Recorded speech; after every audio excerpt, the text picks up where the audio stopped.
Hello, everybody, and welcome to another episode of the Fully Rendered Podcast. I am your host, Bryan the Pirate. What? I just cleared my throat right away. You did. I wasn't going to mention it. You've brought this on yourself. I said it. It's I okay. did.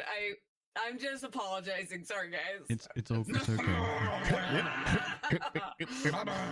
Yes, I am Bryan the Pirate, and of Intro course, is 45 minutes of people clearing their throats. yes, that's the podcast going forward. But I am also, of course, joined by the lady who this time has remembered her eyelashes. I did remember my eyelashes. It's full fictionally. I remember mascara and I put lashes on today. Yes, she did.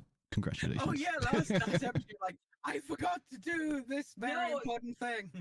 You could see me during the stream touching my lashes when I realize it.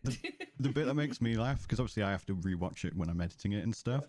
When we come back, you just do this for a good like 20 seconds, and then I go, and her eyes are darker, and then you go, what? And you suddenly like zone back in. You proper disassociate and just stare at the camera.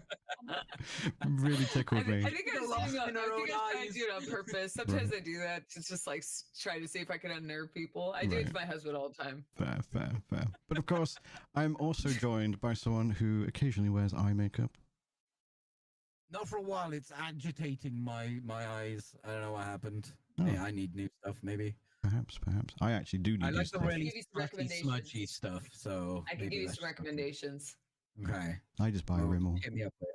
Yeah, Rimmel It's Peachy eyeliner, Pixelate! and it is Rimmel's Peachy good. Pixelate. Take that button away from It must be disabled. But yes, we've got a slightly different show than usual. We did this last year. We're going to be going through the Game Awards nominations and our picks. Pulp and I will be co-streaming it on the 12th. I believe it is going to be at 7 p.m. PT. Brian, should we stream together?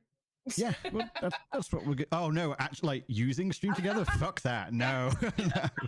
I can't be asked to do that. He was like, "Oh my god, he actually wants to use it." No. The thing is, if they separated the chat functionality so we could just have the merge chat without having to use it, I'd be down. Merge chat would be banging. Yeah. Just give me a yes, bang. merge chat, please. Yeah, that would be great. Yeah. But otherwise, no. That's a kerfuffle I do not want to deal with. Just interestingly, I did I don't want to use it. I checked the stats on it, and to see how many people use it, it is literally 0.01% of Twitch users use it. I think there's only one person that I follow, and it's Jenna Marbles' husband who uses is it Julian or whatever his name is? Julian, Yeah. Samalina or whatever that Yeah. I don't remember his name. No shade. I just can't remember how to pronounce his last name. Yeah, no, it's fair. Off the top of my head, that sounds shady. No, I like the guy. I obviously follow him, but no, he's the only person I ever see using it. Yeah, and I imagine that's because Clancy's like, please use it. we'll give you money. I think people have been paid to use it. I believe there was something If from they Zach pay Bussy about it. us to use it, I will. Then yeah, use sure, it. go ahead. Yeah, but yeah, it's literally less than 0.1%. Pay me. I need money. I don't have a job. I still don't have a job, guys. She does not. You're a full-time streamer now. That's the way forward. You just got to lean into it. Sort of. It's but it doesn't pay my bills. Of course. But we've got the nominees, so we'll be going through the nominees. There's also, of course, the discussion behind whether or not DLC, etc., should be involved in some of the categories. And then in the second half of the show, we'll be discussing what we've been playing, what we've been watching, what we've been doing, all of that shenanigans, and then we've got some other topics that we may touch on if we have time. So, should we jump into the hot topic, as it were, Game of the Year and Elden Ring: Shadow of the Erdtree? So, the obvious question is, how do we feel about an expansion / DLC being a contender for Game of the Year? It shouldn't be there. Okay, why do you think it shouldn't be there? Explain your thoughts.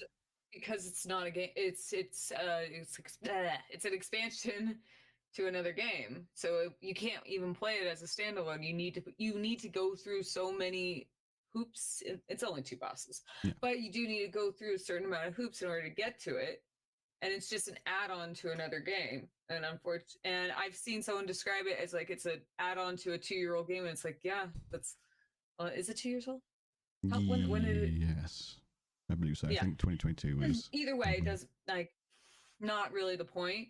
It shouldn't be there. I think they should have DLC, like best DLC of the year, and that would also help kind of elevate the expectation of what, like, it would give like more incentive to like developers to create great DLCs to because what regardless of whether or not like you feel Elden Ring should be there, Shadow of the Erdtree is a great example of what DLC could be. Okay.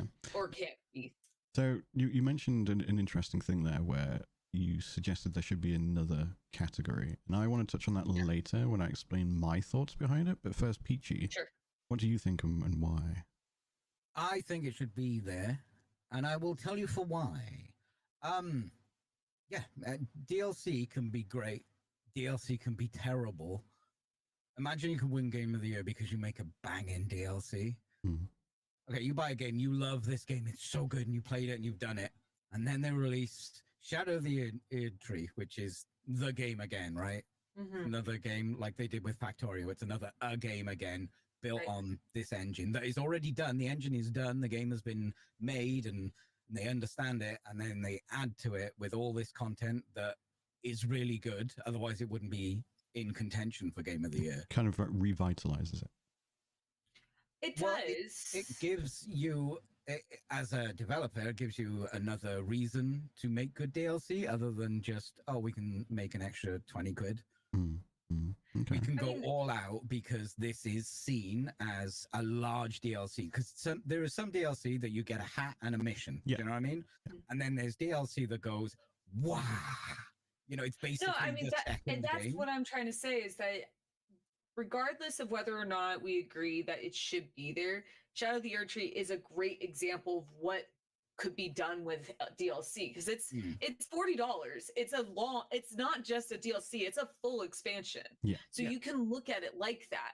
I guess the where I do disagree is I feel that you need to have the base game in order to even access this. Yeah. It's not like, it's an existing engine, which I agree with. Like it's an existing engine. They've even surpassed what they could do or what they did with the original game. Like, they added it in all these new weapon arts and everything. It's so flashy and over the top, but it's still in a way gatekept by requiring the base game. So you can't just go and be like, I just want to play Shadow of the Erdtree. I don't give a shit about Elden Ring itself. I want to see what the new game is. So I felt like in a way it's being gatekept by that access point. And by that measure, I look at a Game of the Year as it's a standalone, as it's, you buy that, that's, you don't have to go through any hoops in order to get to it. So, but I agree. I do agree with what you're saying that, that's why I think that there should be a secondary category of having like the best DLC, because it would be great to see more developers take note there are great DLCs that exist that are just straight up expansions. And I would love to see more from developers. Like I'd love to see like, if a game is phenomenal, have them add on to it. And, even to the extent of like, or the level of what Shadow of the Erdtree is, because it's essentially another game within the game. It's that good. Yeah, if you're not making DLC to that level, you're not going to win Game of the Year anyway. Yeah. Right. True. Yeah. And if anything, what I could argue and agree with you is that it shows a testament of how good the DLC actually is, that it could be judged as in and of itself as a standalone game. If it didn't have that gate-kept requirement where you need to own the base game, because essentially you're not paying $40 to access it. You are paying, I haven't seen Elden Ring go on sale, but like just as a ballpark, I assume it is on sale now though, right? It might be. Souls games don't go on sale that often unless they're like a lot older. But it's still, it says it's still 50 quid. So that's what I'm saying is like, it's not just a $40 game access point. You have to spend $100 in order to actually get to that game. Well, it says it's 35 quid for the DLC, which would be $40. I'm going by USD. Sorry. Yeah. Oh, right. Yeah. Right. Sorry. I'm sorry. And I'm if it's going 50 by USD. quid, it would be so $60. Yeah, it's 100. So it's $60 here. It's Elden Ring itself is $60 here still. and then it's going to be $40 for Shadow of the Erdtree. So it's $100 to even gain access to it. If this is coming from the perspective, if you never played Elden Ring at all, you saw Shadow of the Erdtree and you're like, dude, this is a dope looking game, but you gotta buy not just the DLC, but also the base as well. So by that logic, it's being gatekept from anybody else who hasn't played, who doesn't. I get that. I 100% get that barrier to entry and all that. Mhm. But let's say, I don't know, a game is sold for 70 quid or $100 when it comes out new. It's still the same barrier to entry. And for some people, like a new AAA game, that barrier to entry is too much anyway, regardless of how much you spend on your games. Because some people are like, I'm going to spend like 20 quid on a new game, or I will wait for a game to be the cost of a sandwich. It's money is relative. I get that. I was just more meaning like it's the point of entry that kind of gets me a little bit irksome. It's because it's not about the price. The price is just kind of setting that aside. I just kind of brought that into perspective that if you're watching it and like, let's say you've somehow been living under a bridge this whole time and never heard of Souls or Elden Ring until now, until the Game Awards, and you hear about Shadow of the Erdtree first, it's like, that's what I was more giving the perspective of like, oh, I want to play this if it, if this is the first time seeing it and you're interested, but you have to buy the base game. And it's like, it would be kind of like, I get what you're saying, that you have to play a game to access the other game kind of thing. I get that. But you could also, as a slight tangent, this isn't really my thoughts, but you could also argue that if it was a sequel, you would have to play the first game. In this case, yes like and no, though. Rebirth. Some people do. Well, you don't have to experience it. You don't need to buy. You don't need to. Yeah. Like if you want the full experience where you know everything that's going on, that's happened before, leading up to it. Yeah, absolutely. And I have no issue with Rebirth being there, except the fact that I forgot that it came out this year. Yeah, that's fair. That's fair. And I have my own opinions about the game, but not that I don't think it's worthy of its spot. Yeah. I don't know what I feel would be worth a replacement, because like I was a big fan of Silent Hill remake this year, but I don't know if it's Game of the Year worthy.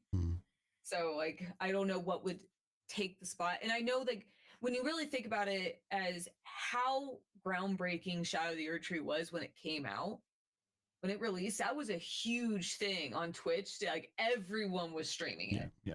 And it was groundbreaking. Like I think it was the same numbers as when Elden Ring came out, if not more. Pretty much, yeah. Yeah. So like we can look at it from that, is that how influential that DLC was. So I'll share my thoughts. One more thing before Brian, you go into your thoughts. There is something about that barrier to entry. What if it's on a console you don't own? You'd have to buy the console as well. But even if it wasn't a DLC, it was well, that would be odd if they put it on another console. No, I'm saying a brand new game comes out and you see it and it wins Game of the Year and you're like, wow, that looks amazing. I'm going to get it. But you I don't think it's the same. PS5 to play it. I don't think that's the same. Yeah, I would say that was apples to oranges in that comparison. I don't think that's applicable, because it in this case it's because the fact that you would have to buy the base game. It's like no, I don't know. I don't know why like my brain goes straight to like Dragon Age Origins when there was there was an expansion that came out for it. It was like a separate game. It was on the 360. This is a long time ago. And I believe you needed an Origins play save file, but I think you could have played that standalone, so never mind. I get what you're saying. The fact that but it's the fact that you can't just go on Steam, like, or if you have it on PS, I have it on Steam and PS5. You can't just buy the DLC and just go straight in, and that's where my iffiness is with it. Is like you can have an expansion, but it's like a standalone expansion. Like I guess you could argue like New Vegas was kind of considered.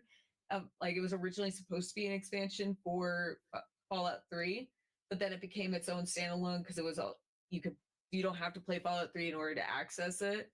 And that's where I'm kind of going with this logic, is that if you didn't need you didn't require to have a base game to access the game in and of itself, but like you could just buy it outright and play it, I would agree that it should be there. Yeah, I get what you're saying, because it's not, at the end of the day, it is not a game. Valid, 100%. Yeah, but I get what you're saying. I do get what you're saying, and that's why I argue having a subcategory dedicated to the best DLCs or expansions of the year, because I know like Destiny has, I don't even know how great those, I haven't played Destiny in a long time, but Destiny has expansions coming out all the time, or they're done now, but you know, their expansions are huge. And you know, there's obviously you know, a lot of live service games, they'll have like big expansions with that additional content. You know, it's the same thing. Like you would still need the base game. Like if you're gonna do I don't know what the Last Shape or whatever was one for Destiny 2, you can't just buy that, or the Witch Queen, you can't just buy that and then just go straight into it. You needed Destiny, but I guess that's not the same argument, because Destiny was free now. They were also still expansions that I believe you had to pay for, and you could, again, like with Final Fantasy 14, that some of the expansions like Shadowbringers was huge. I think the one after that was also huge, and people would have considered those games in of themselves. But like you were saying, you have to play through another game to get to that part, as it were, essentially. Yeah, and that's my argument. I'm trying to like bring up other games that we're like, because we haven't seen this before, and well, the more I think about it, I can understand why it's gotten this level of attention, because when it came out, that was a groundbreaking release for an expansion. Like I remember seeing like all the numbers on Twitch, and Elden Ring was a huge release too. It's like it shows how great this DLC actually is and how hyped it was, and it met and exceeded that hype. And I would love to see more developers take inspiration from that and try to meet that standard. Because if I'm paying $40 for a DLC, like there's another game didn't get nominated for Game of the Year, but Metaphor is on there, and Atlas released Persona 3 Reload earlier this year too, but it didn't get any. I don't think it got nominated for anything because it's a remake. They had a DLC that came out. It was an expansion for $35, and it's been mostly negative review because it's like a secondary episode. You're charging $35, and I have the original game. It was on the original PS2, like in one disc. So it's kind of people's response to that. It's understandably like, if I'm paying $35, I shouldn't be getting something that should have already been on release with the original. Yeah. Whereas with Elden Ring, Shadow of the Erdtree, it feels like a brand new game. Like you go into this new area, and it's so much separate. Like there's so much content that we were playing it for like I think I was playing for like a week and a half. Absolutely, it's a good 40 hours. Ryan, what were your thoughts? Sorry. No, it's yeah, good. I'm sorry, Brian. I went on. You're fine. You're fine. I started in Pulp's camp, but after discussing it and really thinking about it, and like, because I'm a massive nerd for this sort of shit, so I literally like deliberated on it, like to get my head around things, because I like also thinking about it from the perspective of the Game Awards and how they have to present this sort of thing as well. And now I'm more in Peachy's camp. So obviously I understand at first it feels a bit weird seeing an expansion in Game of the Year, because it is not a standalone game, like you were saying, Paul. However, the way the Game Awards works is they use third-party judges. So they basically, like, the Game Awards themselves don't pick the nominees.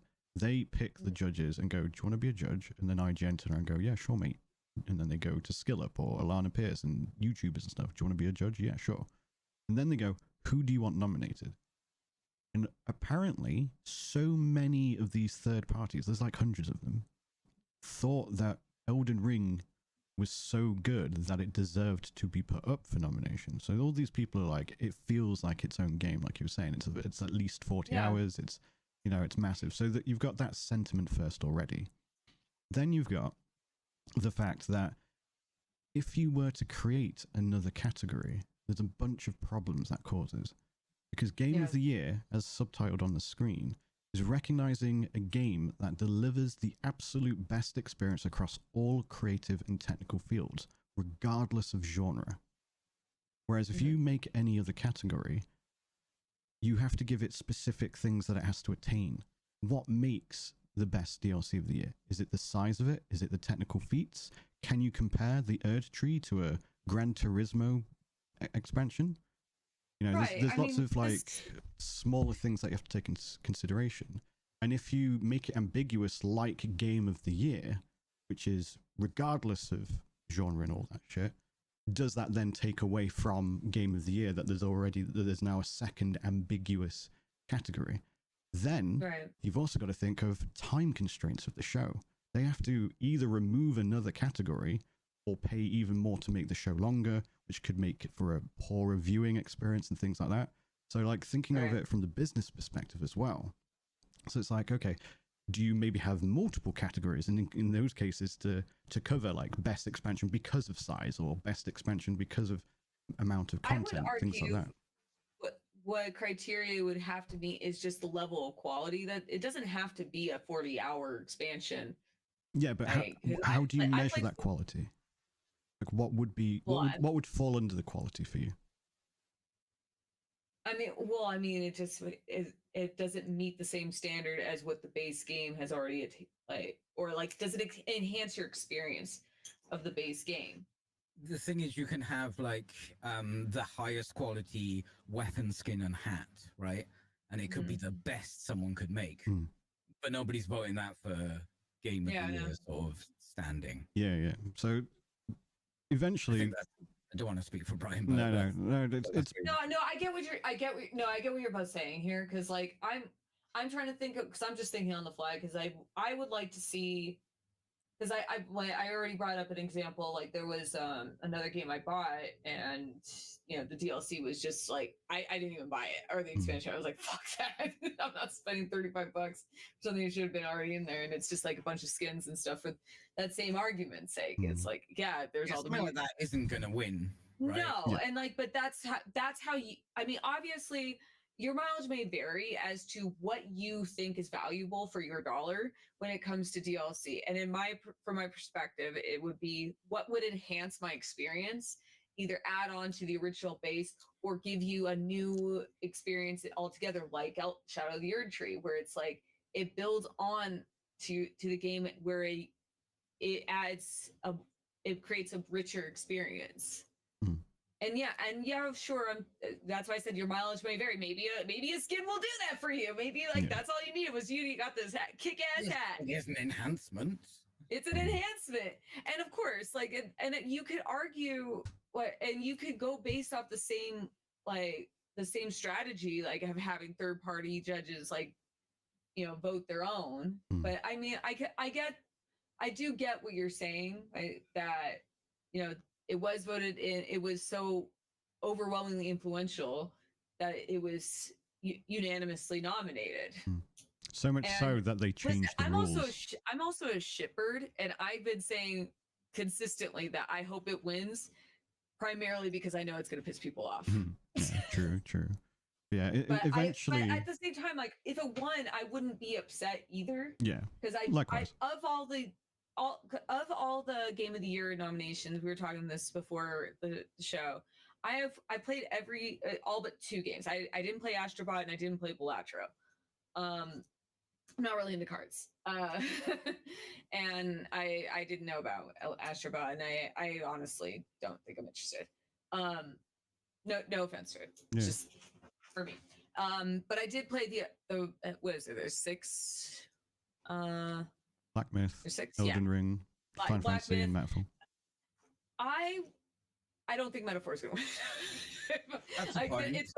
Before we talk about who we're going to win, we should finish this point. Oh yeah. Okay. Well, I totally lost one.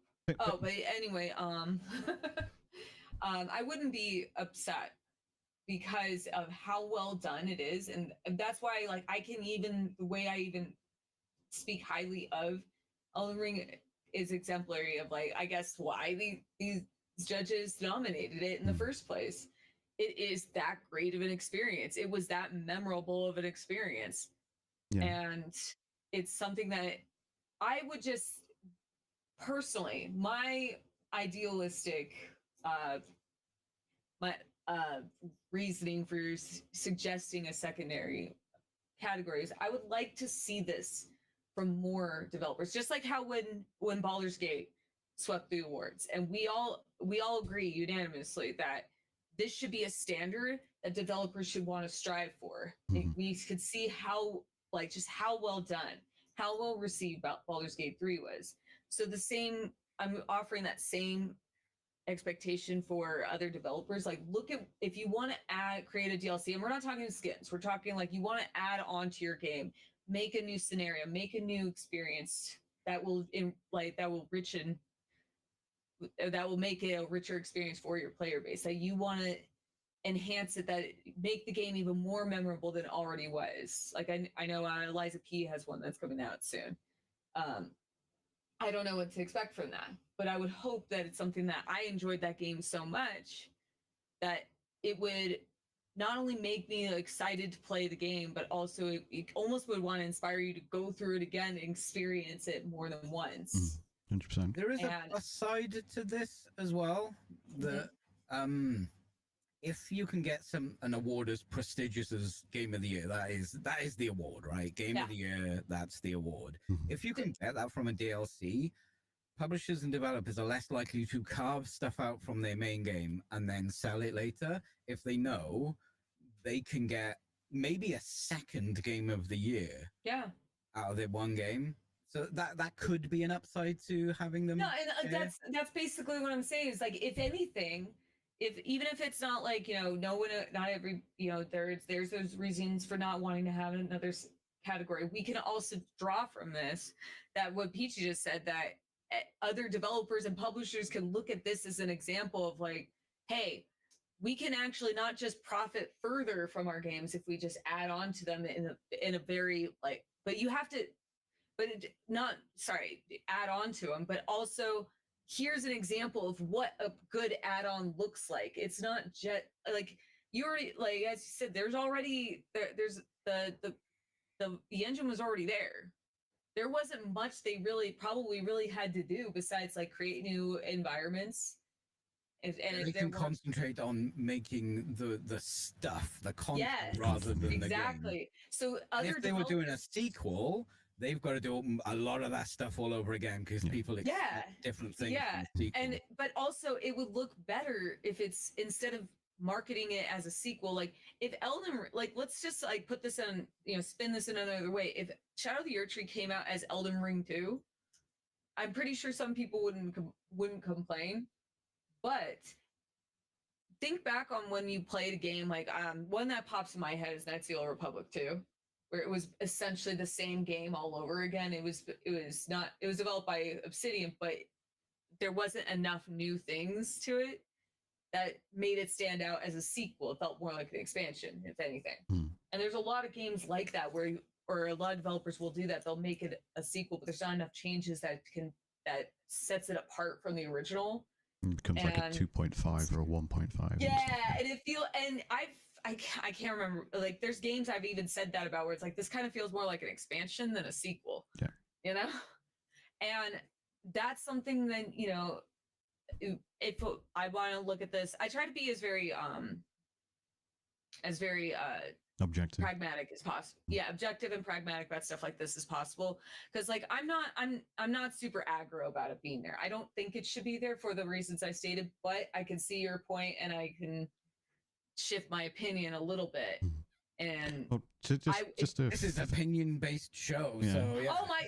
Oh my opinions are fact. I'm sorry. Yeah, just to round off. My feelings don't care about your facts. All I was getting at, the last thing I was getting at, is that I can look at it from the perspective of what you both said, is that this will give a lot of incentive for other developers and publishers to want to strive to, like, instead of making a sequel, like try to look at what the benefits are of making a really high quality, high fucking quality expansion or DLC, and on $, baby.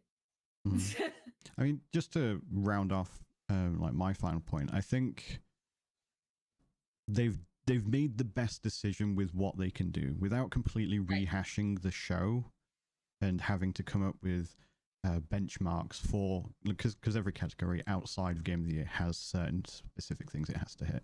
Right. So without having to do that, and also basically appeasing the nominators, the people who were like, we think it should go in, I think they've done the best that they can do. And that's why I'm just like, argue if they put it on like best RPG or something, whatever, I don't know what other category it would fit it under, probably that best RPG. Is that a category? There's best adventure and action adventure and stuff like that. Maybe that's what it. Let's. All right, fine, whatever. But you could probably even argue if they put it there, then people would have something to bitch about there too. Oh yeah, it definitely gets nominated in other categories as well, from what I recall. Yeah, I know. So I mean, no matter what, like people are, like the moral of this is people are gonna find a reason to bitch. Oh yeah, 100%, 100%. I think, I could see both sides of this. I have my opinions, but I'm not in full disagreement with it being there. And now that I've heard your perspective, and it kind of, I'm kind of in the middle. I would like to see. I say it's the best of a bad situation, like bad situation. Yeah. It's not that deep. But it's not even that. It's not that deep of a situation. It's also who actually puts that much stake into the video game awards, and also like lastly, it's like if this is the worst thing to come out of it, is that an excellent DLC, a game that I legitimately, my opinions are fact. So the games I like are the best. Yeah. but a game that I legitimately loved, and that's an expansion no less, gets nominated for Game of the Year. Like shit. I mean, that says a lot about how great it is. It does. And I think that's more what people should be taking away from it. Like, instead of being so like, rubble, like negative, like, hey, dude, maybe it's that fucking great of a DLC. Yeah. Well, that's the thing as well. As a little bit of like, look at this character growth that happened this whole episode. Just well, so much character development. A good little fact that comes out of this is being nominated for Game of the Year sells. The week by week sales have gone up for all 6 of these games, especially for Final Fantasy VII. It's gone up by like 260%. I think the lowest was, I want to say, either Elden Ring or Metaphor, which was only about 30%, but they got 30% more sales just by being nominated. I would like to see Metaphor get more attention, but we already talked about this. It's kind of niche. So let's go into that. So let's actually go through. Yeah, let's get into this. Let's Did see you who we're finish going your to pick. point, Bryan? Did you round it off? I did. It's fully rounded off, Fred Nod. But fully rounded. So round. We are all so round. Don't call me round. I've lost weight. I've lost like 15 pounds in 4 weeks. No, you look good. You look good. Thanks. I can see it in your face. Thank you. But so yeah, so we've got the nominees. So for those who are listening, the nominees for Game of the Year are Astrobot, Balatro, Black Myth Wukong, Elden Ring Shadow of the Erdtree, Final Fantasy VII Rebirth, and Metaphor ReFantasio. Pulp, who do you think will win? Not who you want to win. Who do you think will win? I think it's a toss-up between Wukong and Balatro. Okay. Who do you think will win, Peachy? I think it's Elden Ring or Wukong. The only reason Elden Ring doesn't win is because the controversy of it being a DLC. Okay. Yeah, that's why I don't think it might win. I think it'll be either Elden Ring or Rebirth. Purely because it's judges and audience is only 10% of the vote. If it was audience vote, I think it'd be Wukong. Anything Final Fantasy VII people really love. Yeah, true. So, like, people have played it. Some interesting facts that may influence. I don't really like that game. Something interesting that may also influence what you've just said. Every game except Black Myth Wukong has a Metacritic score above 90. Black Myth Wukong is 81. There's a substantial gap there. Which is also does that have something to do with the politics surrounding it? Because I remember when it came out, that was like that was a point of contention. There were people who were obviously upset about the allegations made at Game Science. I don't think it. Because people. I'm trying to think of the way to phrase this. Fine. There tends to be a specific political alignment that's more likely to review bomb than the other. Let's say when it comes to that sort of thing. Like if it was considered DEI woke shit, it would get substantially more review bombed by. What about the those people who kind of don't people. like playing as a monkey? Yeah, like I don't think The review monkey's bombing not sexy is. enough. No, but there's people who think that's a very sexy monkey. There are definitely people who want to touch the monkey. God, and they're all in this podcast. I actually no. I didn't say that. I didn't say that. I thought when I play Wukong, I said that's a manly looking. Methinks that's you don't very protest too much, madam. But yeah, so like I thought that was interesting because it's not just like a small gap; it's 81, so it's like a minimum of 10 points. But it still made it up there. I think Black Myth would win if it was audience voted because they've already won the Golden Joysticks, which is audience votes.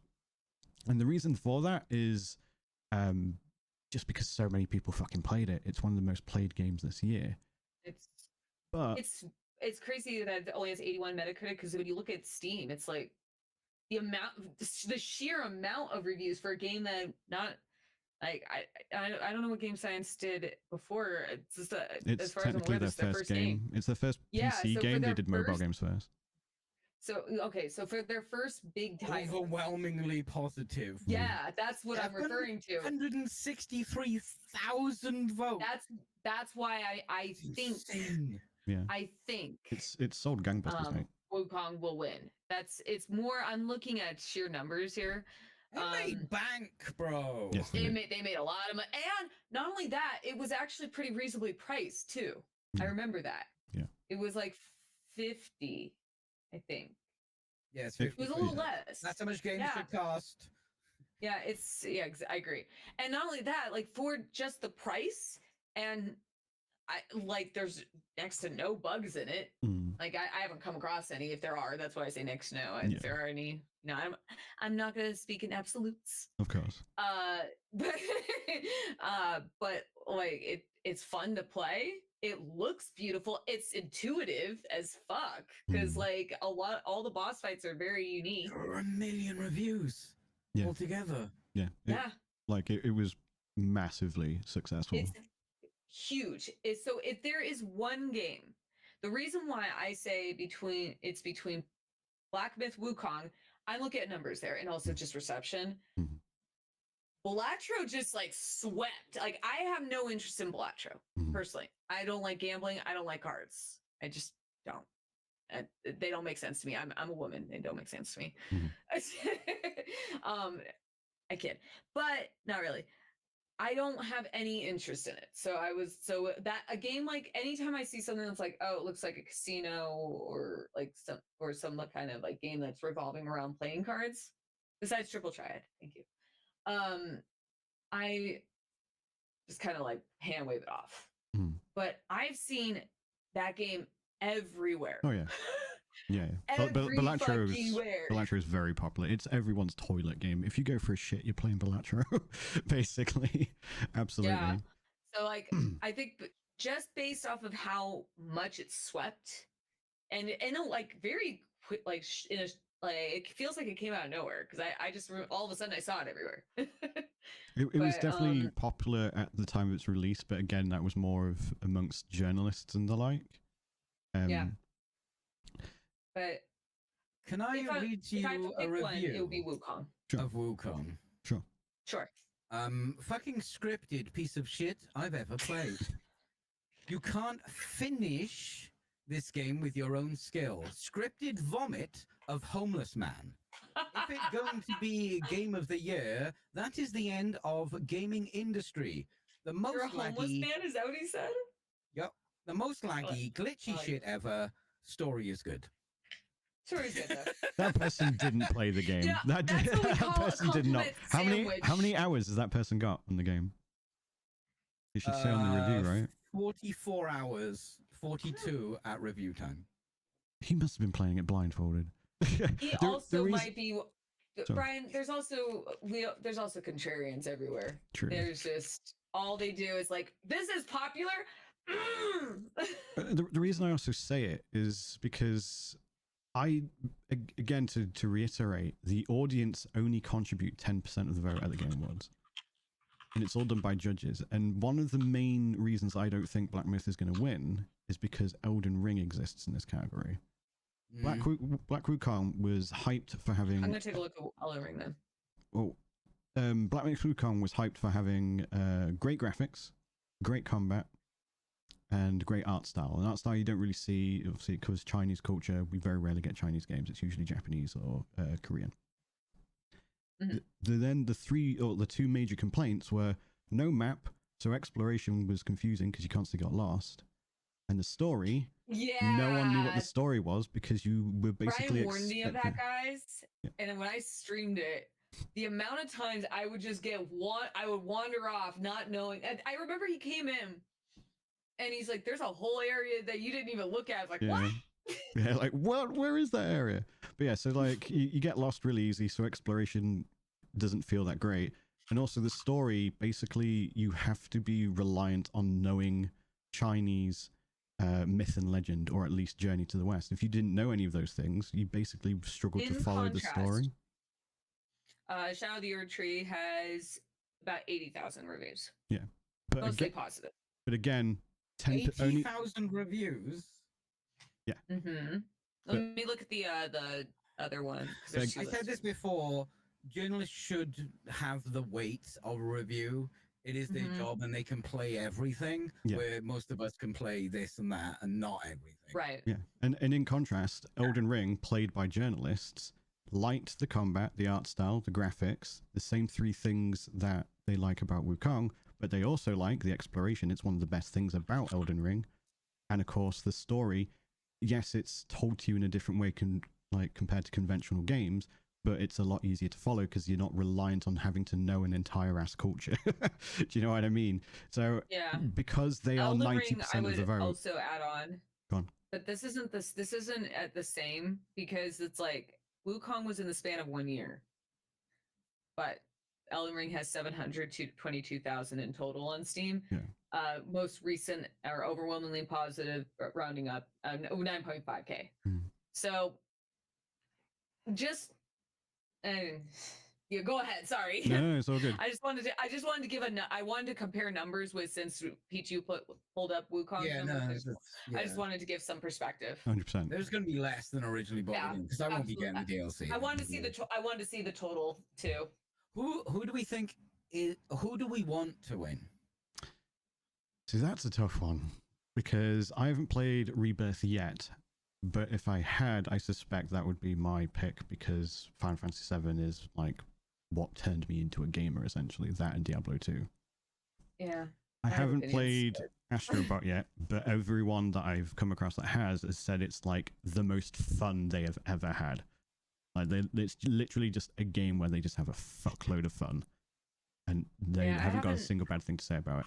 Like Pulp was saying earlier, everyone and their dog has played Balatro. I know Astrobot's a platformer, like Ratchet and Clank kind of thing. Oh, it's on PS5. Yeah. Only. So then you got Balatro, which was basically every journalist, every outlet's favorite game to play when they've just got like 5 minutes. It's something you can jump in and out of really, really easily. Again, it's really addictive. It's got a great gameplay loop, etc. I've yet to play it. I did like Black Myth Wukong, but I have a feeling that if I had played Elden Ring Shadow of the Erdtree, I would like that more. So I played 4. So go on, yeah. I played 4 of them. So which do you want to win? So if of all the games on this list, the only one I beat and went through multiple times was Shadow of the Erdtree. Right. That's the only one I did. I haven't played Balatro. I haven't played Astrobot. I'm looking at Astrobot. It doesn't look like something that would interest me. Mm-hmm. I could sometimes be a little bit more story driven, or need some sort of goal, and sometimes a little, like Super Mario is hard for me to keep my interest sometimes. Yeah. But that's a personal problem. That's not a judgment on the game. Mm-hmm. Likewise with Balatro, no judgment on the game. Not something that tickles my fancy. I am still playing through Metaphor. I think it is a fantastic game, but it is not for everybody. I think, for example, especially Peachy would hate it. It's very and even myself, like as I've been playing it, I'm thoroughly enjoying it. Thoroughly. I like Persona. I like, it's the same developers who did Persona. It's like it's basically like fantasy medieval Persona, even though Persona is technically fantasy. It's just very dialogue heavy, and there are times where even while like I've noticed as I've gotten older, I've lost a lot of tolerance for that and a lot of patience. So I'll be like, I got the gist, and then just start skipping dialogue. I got the gist of the story, so I'm probably missing a lot of stuff, and I'm still like, let me pull it up. 78 hours in. I haven't beaten it. What was the other Wukong? I still haven't beaten, but I do really, really, really enjoy it. But I need to go back to before I can confirm if whether or not I think it's game of the year. But from what I played, it's enjoyable. It's just so many games keep coming out. I personally, I have not beaten Rebirth, and I've talked about it on my own stream a few times. I don't like Rebirth that much at all. I preferred Final Fantasy VII Remake. I beat that game twice. I loved it. I think Rebirth is very disjointed, and I know a lot of people are gonna fucking hate me for saying this. To preface this, I don't have the same nostalgia for Final Fantasy VII like Bryan does. I don't. Of all the Final Fantasies on PlayStation, that was the last one I played, and I played that probably like my first one was Final Fantasy VI, and then 8, 9, then 5, 4, 10, and then 7. Like 7 was just I just didn't have an opportunity to play it, and so it's not. No slight to the game. I just don't have that same nostalgia for it, and I don't respond well to a lot of like fan service, and I think and I don't like a lot of mini games in my game. I think and when there's too many side quests, it can be very destroying and distracting from the main quest, and I feel like Remake was a lot more contained, and I think it was a very excellent experience. And while I understand that having the need for open world lended itself to have more to do, I got to Cosmo Canyon, or no, Nibelheim, I think it was, and there was just so many different side quests, so many different mini games that it felt like it felt like I was almost forced to do them. Because if otherwise you wouldn't be getting the best experience, you wouldn't be getting the best gear, you wouldn't be getting all the summons, you would like all these like requirements that I actually lost interest in the game, and I just put it down. I passed one. There was the Chocobo one in Cosmo Canyon, then there was one that reminded me of BattleBots. That one in particular pissed me off so much that I pulled up a guide. I was like, I don't care anymore, and I just stopped playing the game. I never went back to it. I don't like Rebirth. So who do you think will win? I did reinstall it to play. Oh, who do you want to win rather? I would prefer, if me as a fan, I would prefer Elden Ring or Wukong. Those are the two. Okay, so what we'll do is I'm going to record the answers of who we think will win, and we'll speed run the rest of the categories. Obviously, we talked about this one more because it's the main one.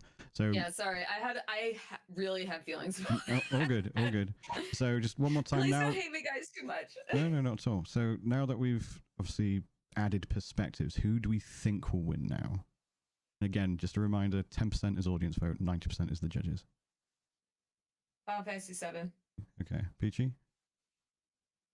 Who do I think will win? Yeah. By the judges, not Elden Ring. Okay. I will be the decider then. I'm going to say Final Fantasy VII because like you mentioned earlier, Peachy, I think the DLC thing is going to put some people off, despite the fact that it's there because so many people wanted it there. So I just really think that Final Fantasy, again, like I'm the hater. I'm sorry, guys, but I think that we're doing the quickfire thing. No, I'm just saying the gaming industry. A lot of people like really, really like Final Fantasy VII, so it's like no matter what, it's like people get like really into it, so they'll probably win. Best. Who do you want to win, Bryan? Who do I want to win best? Oh, who do I want to win best game of the year? Mm. I think I know. Oh, Game of the Year. Who do? Because I haven't played them all, it's not really a fair answer. From what I've seen, I think honestly it would probably be Final Fantasy VII. But I've been avoiding spoilers in that, so That's who you it want could. to win. Yeah. Because like I have a feeling had I played it, it would have been that for me. Cause... I have a feeling you would like someone like you would really enjoy Final Fantasy VII Rebirth. Absolutely. I'm just not the right market for it, guys. Yeah, that's fair. So the next category Please don't is hate me. Best Game Direction. So we've got Astrobot, Balatro. Do I get to say who I want to win? Didn't you You say? haven't played any of them. Sorry, who What, did you do want to I win? don't want someone to win? So who did you want to win then? Balatro, because fuck all AAAs. I knew you were gonna do that. That's fair. That's I fair. knew you were gonna do that. Just that This separate is why they capacity. skipped me. No, I thought you had said because we were bouncing about. Sorry, apologies. So, best game No. direction No. is Astrobot, Balatro, Black Myth Wukong, Elden Ring Shadow of the Erdtree, Final Fantasy VII, and Metaphor. Who do we think is going to win Direction? best Fucking direction? games. So who I want to win? Who you think Who will you win? think Who will I win? think will win? Yeah. Probably Elden Ring or Final Fantasy VII. Okay. Um, Who do you want to win? personally, I think Metaphor should win that one. That's fair. It's because of just how stylized the game itself is. It's really stunning. Yeah. But again, niche, and I know it's not going to. Yeah. What about you, Peachy? Who do you think will win? I think Final Fantasy will win because I don't think it'll win Game of the Year. Hmm. Who I want to ring is actually Astrobot because it looks like a fuck ton of fun. It looks like somebody It made a does look game like a lot of to fun. have fun with, and I miss those games. Well, I don't miss those It games. kind I of play reminds them me of every like day. like in a weird way. It reminds me of like what was it? The Little Big World. Little Big Planet. Yeah. Little Big Planet. Yeah, that's what it kind of looks reminds like me of. fun. And Yeah, it's there just is goofy space in fun. the market for fun. Hmm. Ryan? I think Final Fantasy will win, and that's what I've put since two of us have said it. I think I would again probably want Final Fantasy to win. But in the same vein as you, it would be really cool if either Astrobot or Balatro won. One, because it's an indie for Balatro's case, and it would just be really cool to get a big prestigious award. And likewise for Astrobot, it's a niche. It's a game where it's clearly been made by people who love the games that they've like Easter egged throughout it. Yeah. So it's clearly made by gamers who like games, and it's, like I said, been universally received as a fun game. But so it would be cool if either of those won. Yeah, I think it's going to be Final Fantasy VII on that one. The next we have, where's my mouse? Best ongoing game. No, it's best narrative. Best narrative. Yes, best Oh, narrative. I've got a different order on Game Run. Okay. Oh, fair dude. Best narrative is Rebirth, Like a Dragon, Infinite Wealth, Metaphor, Senua's Saga, Hellblade 2, and Silent Hill 2. This was another contentious one as well, because Silent Hill being a remake, which I don't think is that big a deal, because it's It's 20 more like years. Remaster, is Yeah, it? yeah, like, no, it's- it's a full remake, and it actually is more like Technically- it's more of a sequel. Technically, Final Fantasy VII is a remake. technically it's a sequel to the original one. The But technically it's also a the R remake. one. Relating itself. Oh, I'm sorry, guys. Yeah, so whatever. yeah, so the R games are actually a sequel to the original games. The fact they called the first one Final Fantasy VII Remake is a pun. It's not actually a remake. There's lots of one-to-one stuff, okay. but it's bait. Like, it isn't actually a remake, it's a that's sequel. what I was sequel. going to say. Silent Hill 2 is kind of like it's like it's not really a spoiler. It references the first game a lot in Silent Hill 2. Yeah, it references the first Gotcha. game a But lot. you've also got Like, the I'm fact. not spoiling it. You've also got the It's the fact. same game, but it's a different experience, you know? It's also 20 years old, so people who are now If you 20. don't know the story, like, I'd be shocked. Well, there's going to be people who are 20 years old who have never played the original, so this is going to be their first experience with it. So Well, they shouldn't like, be 20 years old then. they shouldn't be, no. But No! so like again, I don't think No, it's it an makes me issue. feel old. Stop. Yeah, so I don't think it's an issue because it's going to be the first time experience for the majority of people, if anything, honestly. So yeah. So, which one we think will win and who? Yeah. So who do you think will win? I mean, I feel it's always gonna be Final Fantasy VII because who I think will win, because it's like I just know how people vote. Yeah. And who do you want to win? I don't think it deserves it.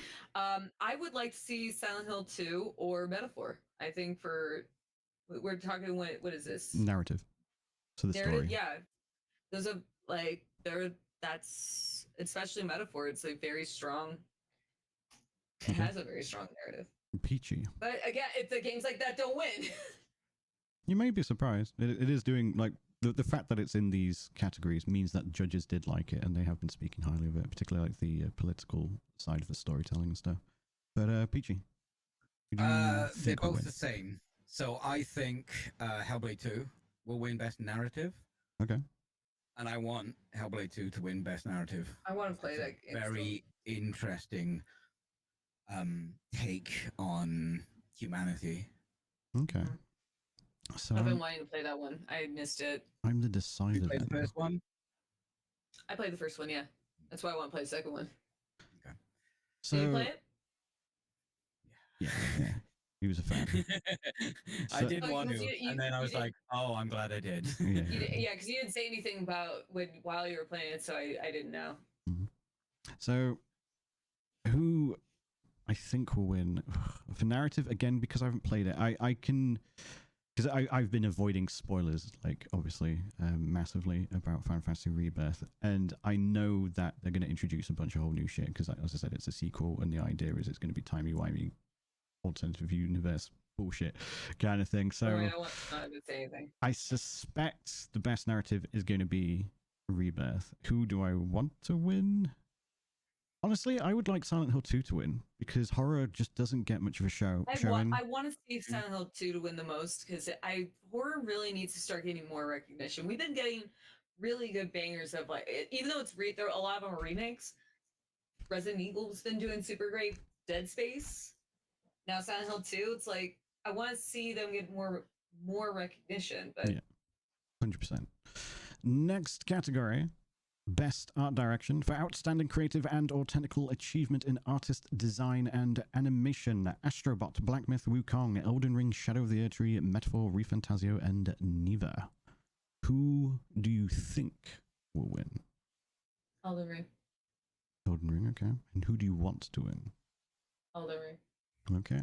Really? Over Refantasio? I would have thought you'd gone for that art style. I mean, I kind of want to see both, but if I'm being honest, I like Elden Ring. That's fair. That's fair. I think it has a stronger sense of identity. That makes sense. Okay. Like, you can look at any screenshot and be like, oh, that's Elden Ring. And then there's, I don't know. I guess it's kind of a tie. I want to see both, but if I have to pick one, it's Elden Ring. Right. How about you, Peachy? Who do you think will win? I put a lot of weight in identity when we're talking about art direction. And Neva looks fucking really cool. It does. It's beautiful.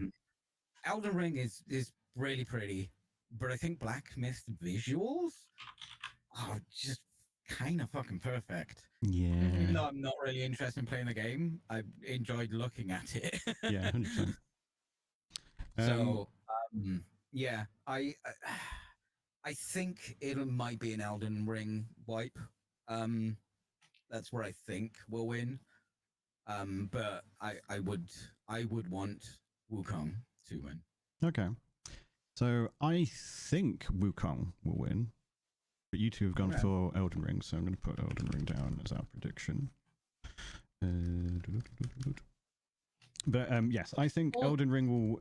I think Wukong will win because it's just... that's one of the reasons it was so hyped. For years, everyone was like, this game is beautiful, like all the effects, like running through the snow and stuff. This is a much harder category, I feel. Because... because between you brought up like Metaphor, like while I've been like the creature designs alone are incredible and that they remind me a lot of Berserk in a way. Yeah, 100%. But like that's a manga. Yes, it is. But I feel like I mean when you break because like the more I reflect on like Wukong as well, it's like it just we had some really nice games. This good Oh game, yeah, good 100%. looking games this year. Yeah, it's hard. I just going based off like my guts. Like I just want Elden Ring to win that one. Yeah, so Elden Ring is what we put for prediction. Personally, I think it will be Black Myth. I would want either Neva or Metaphor to win, just because they are both quite stylized and they're underrepresented. I do think the Metaphor just kind of, to me, a plebeian looks like every other fucking anime game I've ever seen in my fucking life. That's fair. Well, that's also why I said about strong sense of identity. It's like the same developer also came out with Persona 3 Reload, and the same year, like earlier, Persona 3 didn't get any recognition. They do all look good. Yeah. They do. No, Even one thing I want to point out. One thing I will point out is these games, like whether or not you like them or not, they run incredibly fucking well. Like I don't have like the top of the line PC. They look stunning. I think the only thing I've been getting lately with Metaphor is I've been having an audio glitch where like sometimes it cuts out and I just had to restart the game. It's kind of annoying. But aside from that, like they do have a very stylized look. However, and this is just my controversial brave opinion, who likes these games, they are starting to look the same.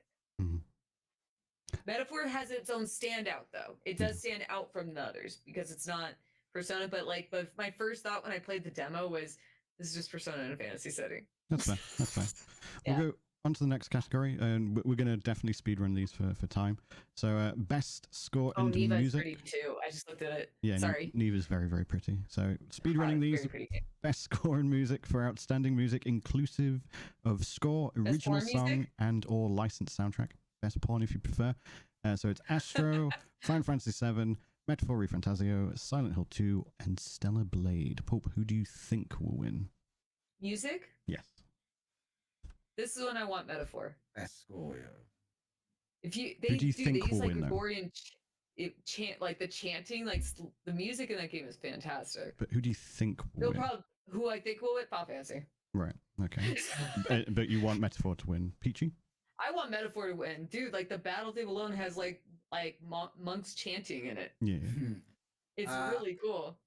I think Final Fantasy will win. Yeah, agree. And Final Fantasy's music is incredible, so I can't. No, Final Fantasy VII. Dude, the soundtrack's huge too. Yeah, it's 156 songs, I think. I can't remember if that was the first one or the second one, but it's massive. It will be the one that wins. They are not all bangers. I will point out that they are not all bangers, but there are some bangers in that I've heard from the soundtrack. Right, so I've put down Final Fantasy VII as the fully rendered prediction. Next, we have best audio. Audio design, recognizing the best in-game audio and sound design. Astrobot, Call of Duty Black Ops 6, Final Fantasy VII Rebirth, Senua's Saga, Hellblade 2, Silent Hill 2. This one I think is actually pretty tough. Silent Hill. Do you think Silent Hill will, or you want them to win? I think they will, and I want them to win. Because if you guys, I don't know if either of you have played it, the sound design in that game is fucking incredible. It's absolute if not that, Senua. And Peachy? Okay. If Call of Duty didn't sell the fucking incredible directional sound as a fucking optional extra, yeah, true, that should win, and I would want it to win. Okay.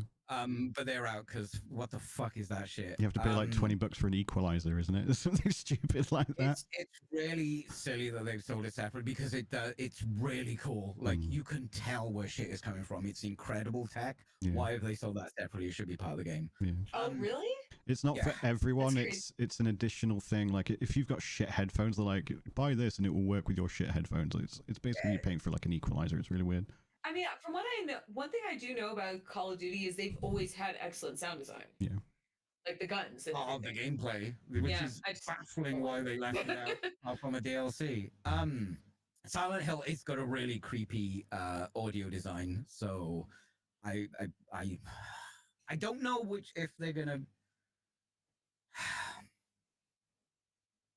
I want Hellblade, and I think Silent Hill 2.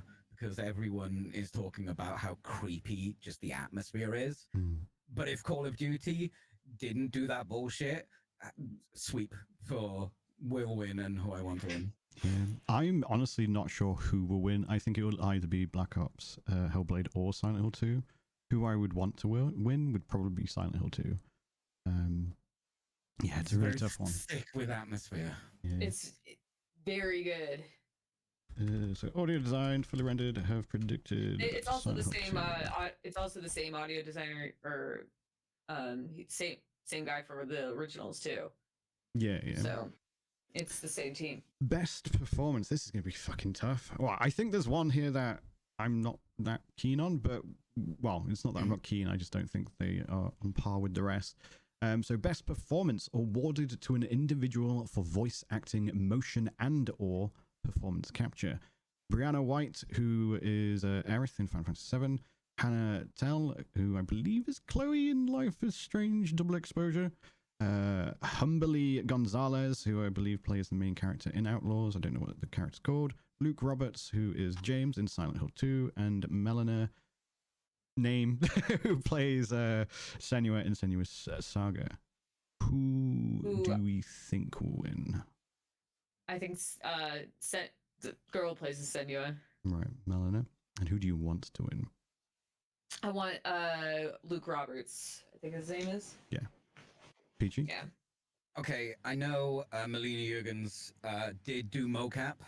Yes. As well as voice acting. I don't know about the others. So I'm not entirely sure who will win that one. But I'm just going to stick with Melina for if it's as good as and who he I was want. really good in the first one, so I haven't played the second one, and if it's anywhere remotely comparable to the first one, she should win. I'm glad that mocap is part of performance now with games like this. I think that's really cool, and that's the only one who I know did mocap, and it looks great. I think they did for Luke Roberts as well. I believe they did. I think they did for everyone apart from Life is Strange, but I may be wrong. So that's who you want to win, or who you thought would win. Sorry, PG. I mean, sounds like I don't know much about the other ones. I've not even heard Humberly Gonzalez's performance. I don't think Brianna White did mocap. Fine. I think she just did voice. But I think the writing might let her down, but it's hard to tell. Final Fantasy, it's a good performance, but it's not standout. She didn't. I don't think she did mocap. That's what I'm asking. It's not a requirement, to be clear. Oh, it's not a requirement. No, it's just I put a lot of weight. Oh, okay. When you kept bringing up mocap, I'm like, did she do? I don't think she did. I think she just supplied the voice. But I mean, I think Melina for both. I think I agree with Peachy. I think Melina. I would like to see Luke Roberts win because again, I'm just such a sucker for Silent Hill 2, and I think they did a great job. But honest to God, from when even though I haven't played the Hellblade 2, the original, her mocap was so incredible. If it's anywhere close to that, which I know it is, it's probably significantly better. They leaned into it with the mocap and Unreal Engine. I remember the presentation when they were showing it. So and if that, I remember that. So I think she should get it. I do think Hellblade deserves a lot more recognition. Yeah, 100%. So obviously for the prediction, you've both said Melina, so I've put that down. I'm not sure if she will win. I think she does an amazing performance. However, I do suspect the Hellblade 2 hasn't actually been that well received because of a lot of people I've been seeing have basically said they prefer the first one. And I think that's going to detract from the performance, even though the performance was probably just as good. I don't agree with that. I've seen where games don't, when in situations where maybe it's not the best received game, but a performance does stand out. Oh no, I think her performance is amazing. I just think it's the overall reception. If that holds her back, that's bull. Yeah, that would be bullshit. Yeah, it would be bullshit. But again, I'm just going. This is not a good category for me to really. Okay, I'm just because I've only known. I need to look at the category again. Hold on. at the nominees again. Again, this is just who Right. I think will win, not who I want to win, and I'm just going off like past No, experience and stuff I like that. understand. I understand. Do you think we'll win? Sorry, Brian. I have Polygon up, and they don't have all the categories. Who I think will win? I think it might be Luke Roberts, honestly. Yeah. Yeah. Because I think he actually brought a lot. I won't be mad. Because Luke Roberts not only like replicated the original game, but still added his own shit. And I think the fact that he managed to do both of those things at the same time is going to hold a lot of weight with people. Okay, yeah. I don't. So the only game I've watched footage of Life is Strange Double Exposure because I'm not paying for that shit. It looks awful. Sorry if anyone. You do kind of need to be 20 to play it. Yeah, it's I don't really like Life is I'm Strange not that much. for It's it. I like the choose your own adventure stuff, but I don't really like the games themselves. So I don't think it's strong enough of an like. I haven't seen a lot of good things about it, to be honest. It's I the haven't girl. seen Double Exposure. So but Hannah Tell. Before So by the just writing. Hannah Tell did Max from the first game. Mhm. So from what I understand, if it's anywhere similar to that same performance she did in that, maybe enhance a little bit. I'm sure she's a lovely person, but that is a shit performance. No, Me too. it's fine. It's the writing is fucking atrocious. It's the right. No, all right. We're speedrunning anyway, so let's move on. She's got more skill than was on show. Yeah. When she played. Maybe in the new game. I don't think it was that strong in it. It could be the right, could be the direction. It was not a good performance. Next category: innovation in accessibility, recognizing software and/or hardware that is pushing the medium forward by adding features, technology, and content to help games be played and enjoyed by an even wider audience. Call of Duty Black Ops 6, Diablo 4, Dragon Age The Veilguard, Prince of Persia The Lost Crown, Star Wars Outlaws. Who do we think will win? Which category is this again? Accessibility. Innovation in accessibility. Oh, okay. Oh, I had it on my screen. I just glossed over. Okay. Oh. I haven't played any. I played Diablo 4. I don't really have a high opinion of it. I don't have any opinion on this one. Sure. Peachy? Innovation, despite them being shit, and holding it back behind a paywall, the directional sound is it is incredible what they have done with that sound. If you can find a proper video with the proper audio codec, have a listen to it. It's so immersive, and it's just a stupid Call of Duty game. To be clear, this is for innovation in accessibility. Yes, hearing is accessibility. Okay. No, so because I obviously I take count it that as accessibility. So does it help people with hearing issues? No, but it does help people who can't tell directionality in video games. I think that counts. But you told me a lot that Diablo is really good with actual accessibility options. So that's the thing. It has a lot. Just to cut in, sorry. I do think Diablo will win because it has a lot of accessibility options, but they break pretty much every patch. Oh, they do? But I think it will win because it's going to be based on the journos seeing it for the first time, going, "Oh, there's a screen reader. There's color blindness modes. There's all sorts of stuff." So, like for people with visual impairments, audio impairments, and all that, they're all covered. But they break all the time, and there's bugs and stuff all the time. But I think it will win because, again, they will see that in the options.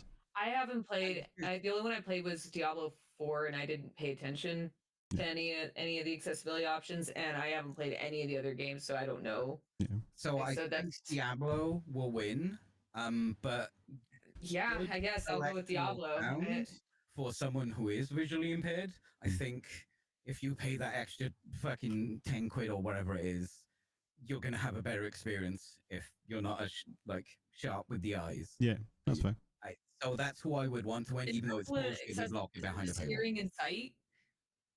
Is it just hearing and sight? Well, no, it's going to be controls games and stuff like that. Man, if only I saw my arm broken, we could really. We could have really put it to the test. Yeah. I know. Next category, this is going to be a weird one. Games for impact, for a thought-provoking game with a pro-social meaning or message. Closer the Distance, which I had never heard of until now. Indica, Neva, Life is Strange Double Exposure, Senua's Saga, Hellblade 2, Tales of Kenzara Zao. Pulp, who do you think will win?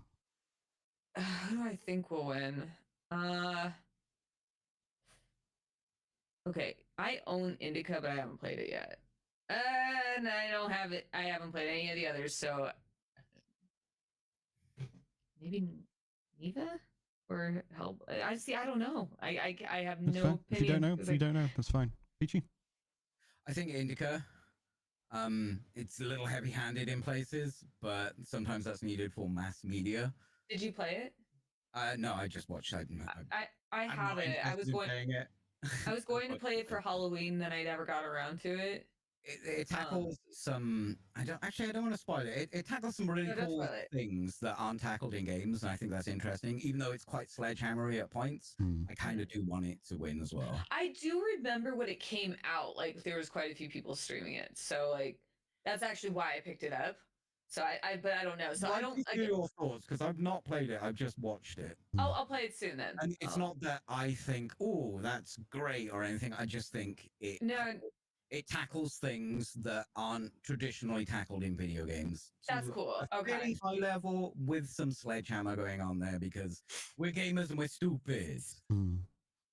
Interestingly, I don't think Indica will win because of the heavy-handedness with some of it. I think some people thought it was a little goofy. I think Neva will win. I probably would want Neva to win as well, or Zhao. Neva looks really pretty. That's all I know. I haven't seen anything of Zhao.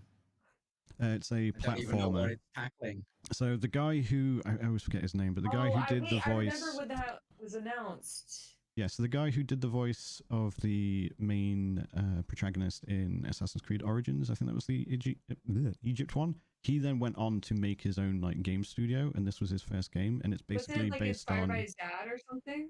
So it's based on like his father's culture, like South African culture, or some culture within Africa rather. I don't know if it's necessarily South Africa.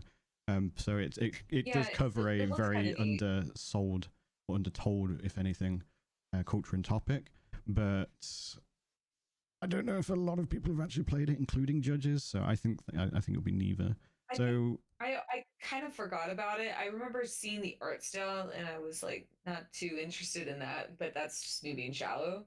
Yeah. But it sounds like a cool concept. It's apparently a good game. It's Metroidvania / platformer style, like there's been a lot of those coming out this year, I've noticed, so it's kind of hard to keep up with them all. Yeah. So did you say you think Neva will win or Indica will win, Paul? Because you're kind of the I'll go with decider. Indica because that's what the one that sounds. That's the only one I own, and so clearly I had enough interest in wanting to play, but I feel bad I don't have an answer. So we'll say Indica. Cool. Best ongoing, so awarded to a game for outstanding development of ongoing content that involves the player experience over time. Destiny 2, LOL, Diablo 4, Final Fantasy 14, Fortnite, Helldivers 2. Who do you think will win, Paul? I think Helldivers 2. Interesting. And who do you want to win? I don't really care. Fair enough. Like, legitimately, I don't care. I lost interest in Helldivers, but I know that people are still playing it strong, or a lot of people are still really enjoying it. Yep. Who do you think will win, Peachy? I don't really know. I don't think most journalists care about the bullshit Sony pulled, so it's probably Helldivers 2. Yeah. I'm actually inclined to agree. Why I think that. And also, like we were saying earlier, it's going to be more of the first time experience that the journal is going to remember. So they're going to be like, everyone was playing it. We all had a great time. They were pushing out updates in that first month or so. And then they have no idea what's happened since. Bullshit, like, everybody really enjoyed Helldivers 2. And like I said, there's people like I was playing with that they like are sucked into that game still. I just ongoing games I'm not the market for them, so that's why I'm sorry guys, I don't really care. It's fine. Moving on. Best community support, recognizing a game for the outstanding community support, transparency, and responsiveness, inclusive of social media activity and or game updates and patches. Baldur's Gate 3. It's such a confusing thing. Not to worry. So Baldur's Gate 3, Final Fantasy 14, Fortnite, Helldivers 2, or No Man's Sky. It's confusing to you, but who do you think will win? Baldur's Gate. It's confusing me because like a lot. It's same with like ongoing game. because they're not current games or like it's come out this year, so it's kind of hard for me to be like, man, some of these are really old. so Yeah. so it's like it's kind of hard for me because I don't really follow it most of these, but I want to win and I hope we'll win Baldur's Gate 3. Okay. And Peachy? I think Baldur's Gate 3 will win, especially considering how they've been updating. But I really want No Man's Sky to win because I think their community support is incredible. Yeah, that's fair play. I likewise. Yeah, I haven't played that, so I don't know, but I believe you. Yeah, I likewise think it's going to be Baldur's Gate 3, especially considering they've been adding so much additional content for a standalone game. Yeah. Almost like it's a live service when it's not. I haven't had the game installed for a while because I need to make room in my hard drive for a bit. 700,000 gigabytes. Super big. It's so big. But all the time people are like, when I'm streaming, will come and tell me like what's new, like been added. It's like, Jesus, they're still going strong. They've just announced another patch. I want to see them win, and I think they will win. Yeah, they've just announced another patch that adds 12 subclasses, I think, early next year. Which is their last patch. I'm going to be installing it again to play that. Yeah, I've purposely been holding out until they stop updating it so I can just get the whole package. But next is Best Independent Game for Outstanding Creative and Technical Achievement in a Game Made Outside the Traditional Publisher Systems. We have Animal Well, Balatro, Lorelei, and the Laser Eyes, Neva, and UFO 50. Pulp, who do you think will win? I haven't played any of these, but I was kind of intrigued by Animal Well. Okay. I like the art direction of it. Okay. It's very shallow response. No, that's fine. It's pretty. Well, to be fair, we're speedrunning anyway, so it's fine. Prettier. Neva's prettier. So who do you think will win from what you've seen? I'm gonna go with that Animal Well because I think if I remember correctly, that was also developed by Donkey, who's a YouTuber. He's published it. He's published it. Yeah, it's a one-man developer otherwise. Oh, good. I'm not. Yeah, so I think like a lot of more people probably played it because for that reason alone. What do you think, Peachy? I think Balatro's going to win because it's just grabbed so many people. Balatro's on there. Never mind. Balatro's going to win. Yeah, I think that's going to win. I would like to see UFO 50 win because it's insane. There is you know what you hate about Final Fantasy? That is the game of UFO 50. Yeah. And it's got loads of throwbacks to some like really nostalgic things.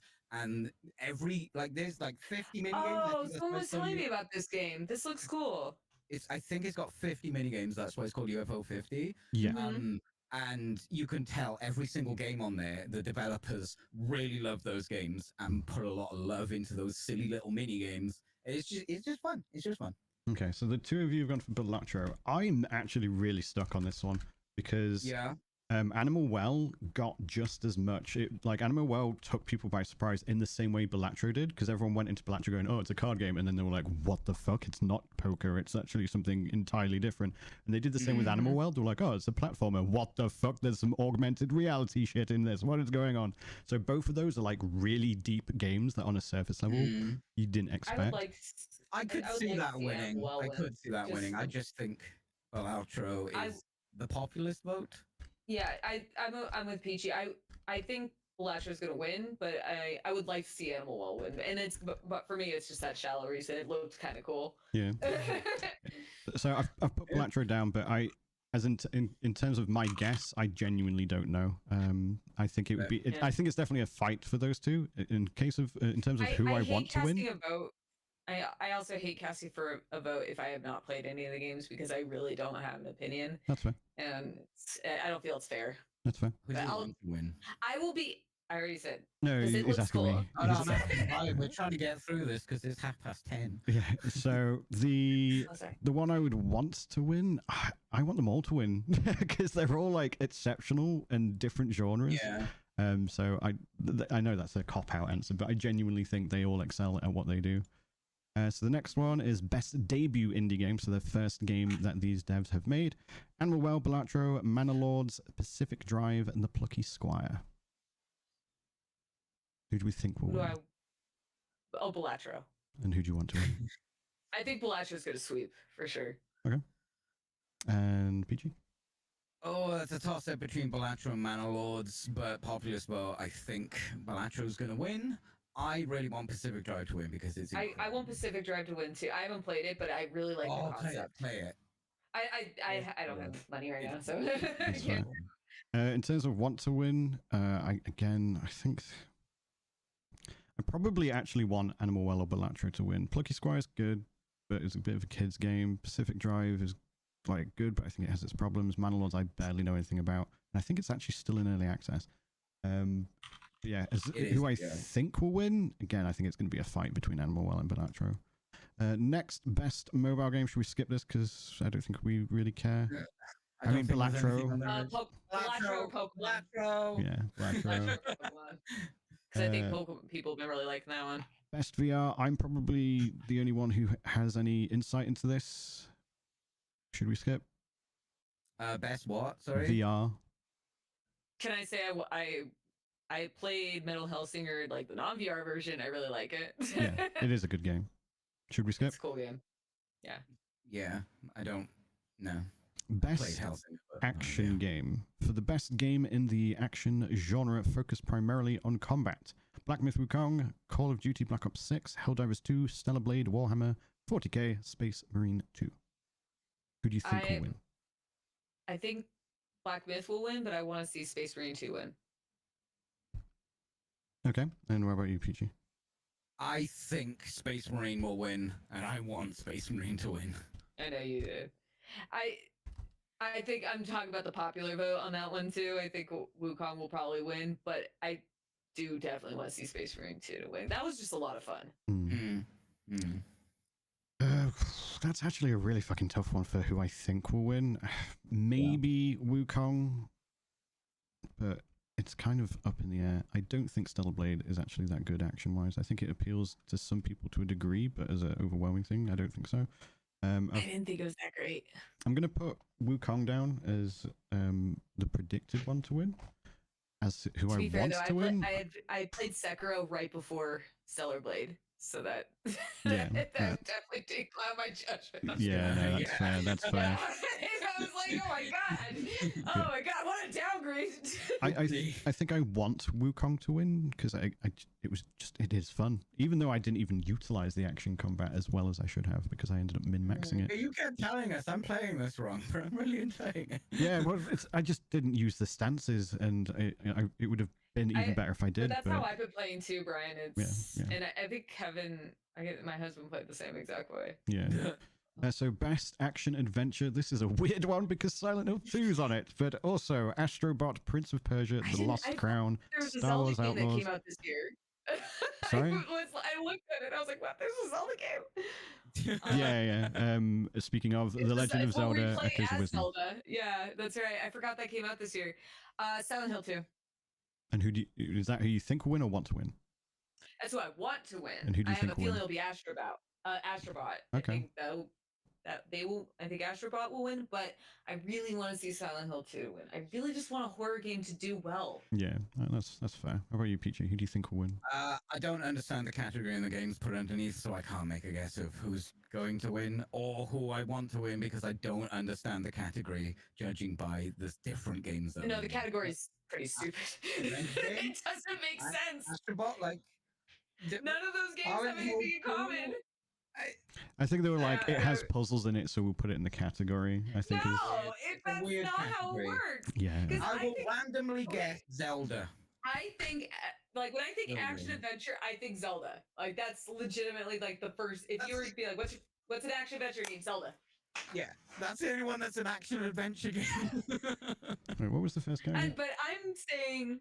But my vote's dictated by, like, I just really want Silent Hill 2 to win something. I think it deserves it. It deserves it. It really is that great of a game. Yeah. But otherwise, you think Astrobot will win, yeah? I just think because, like, just for sure. I'm going by popularity, man. Yeah. That's a lot of my... That's kind of the point. So yeah. I think Astrobot will be the winner as well. Next, we have... best RPG for the best game designed with rich player character customization and progression, including massively multiplayer experiences. Dragon's Dogma 2, Elden Ring, Shadow of the Erdtree, Final Fantasy VII Rebirth, Like a Dragon, Infinite Wealth, Metaphor, Refantasio. Who do you think will win? Elden Ring. Okay, and who do you want to win? Elden Ring. Okay, Peachy? I haven't got the fucking list. Best RPG? Yes. Yes. You tell us yours, Brian, while I try and find. I think it's going to be Elden Ring. Or it could be Final Fantasy again, actually. I think it will be Final Fantasy, maybe fighting with Elden Ring. Who I would want to win, I suspect I would want Final Fantasy to win. I got it. Dragon's Dogma fumbled a little bit, didn't it? Yeah, a little bit. Role-playing game. Final Fantasy isn't really a role-playing game anymore. I would say Final Fantasy 7 is. Like Final Fantasy 16, no, but Final Fantasy 7 I would say is an RPG still. Oh right, it's Rebirth. Sorry, I think it'll be Elden Ring. I don't really have a horse in this race, to be honest, for who I want to win. No worries. Best fighting for the best game designed primarily around head-to-head combat. Fair enough. I'm out on this one. Who do you think, Peachy? Or should we skip? Sparkling Zero looks fucking fantastic. Yeah, you know what? Sparkling Zero, that looks like a cool game. I'll vote for DBZ. I don't think it will win, so I'll say that I want it to win. Tekken 8 will probably win, even though it's absolute bullshit that they're pulling off, and fuck them. Really? I'm terrible at fighting games, so I just don't play them. Yeah, that's fair. So That is a niche genre. Brian? I love them though. Like I love the concept of them, but It's not very good, and I can't hear They're so cool. No, I would love to be so good at them, but I'm terrible, so I just don't set myself up for failure anymore. I think Tekken 8 will win. All of them amongst the fighting game community are doing very well, honestly. But I think a lot of the people who are going to be voting judge-wise aren't necessarily fighting game enjoyers. They happen to have played Tekken 8. Do you know what I mean? I don't think they care about the bullshit that the Bandai, is it Bandai Namco? Yes, I believe it's Bandai. Is pulling. I don't even know. Someone's put. It's nonsense, but I don't think the journalists would care. So I think that's a safe bet. Best family for the best game appropriate for family play, irrespective of genre or platform. We got Astrobot, Princess Peach, Showtime, Super Mario Party, Jamboree, The Legends of Zelda, Echoes of Wisdom, and The Plucky Squire. Who do you think will win, Pulp? I think Mario Party. Okay. And who do you want to win? I'm trying to find family. You do yours again, Brian. Sorry. I don't have a family. My list is in the wrong fucking order. I genuinely think this is going to be the first time that a Nintendo game won't win, and I think it's going to be Astrobot. And I want it to be Astrobot because I don't want it to be Nintendo. Mostly, but like again, everyone sang Astrobot's praises. What about you then? I mean, it will probably be Astrobot. I think it'll be Mario Party because I feel like it's always always a Nintendo game. It's usually only Nintendo games in the category. Yeah, that's true. I also the only game I've ever played with other people was a Mario Party game, and I don't play Mario Party anymore because of that experience. Fair. I don't actually see Mario Party winning, although I think that's the strongest of the rest of them for a family game. I think Astrobot, and I want Astrobot. Cool. Astrobot enjoyers rise up. And next we have Best Sim Strategy. This is kind of a weird one again because it's very mixed, but it is what it is. Best game focused on real-time or turn-based simulation or strategy gameplay, irrespective of platform.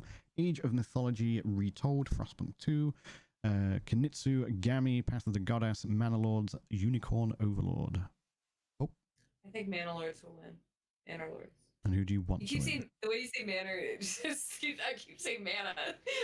And who do you want? No, I think it'll be Manor-Lords. I played the demo for Unicorn Overlord, and I thought it was kind of neat, but that's the only one I have experience playing. I sucked at Frostpunk 1, so I didn't bother with Frostpunk 2. That's fair. Peachy? First of all the games on the list. Play some fucking games, journalists. I think might be Frostpunk or Manor-Lords. Manor-Lords. I think Manor-Lords might. I think more journalists. I think more people played it. Too. Yeah. I really want Age of Mythology to win.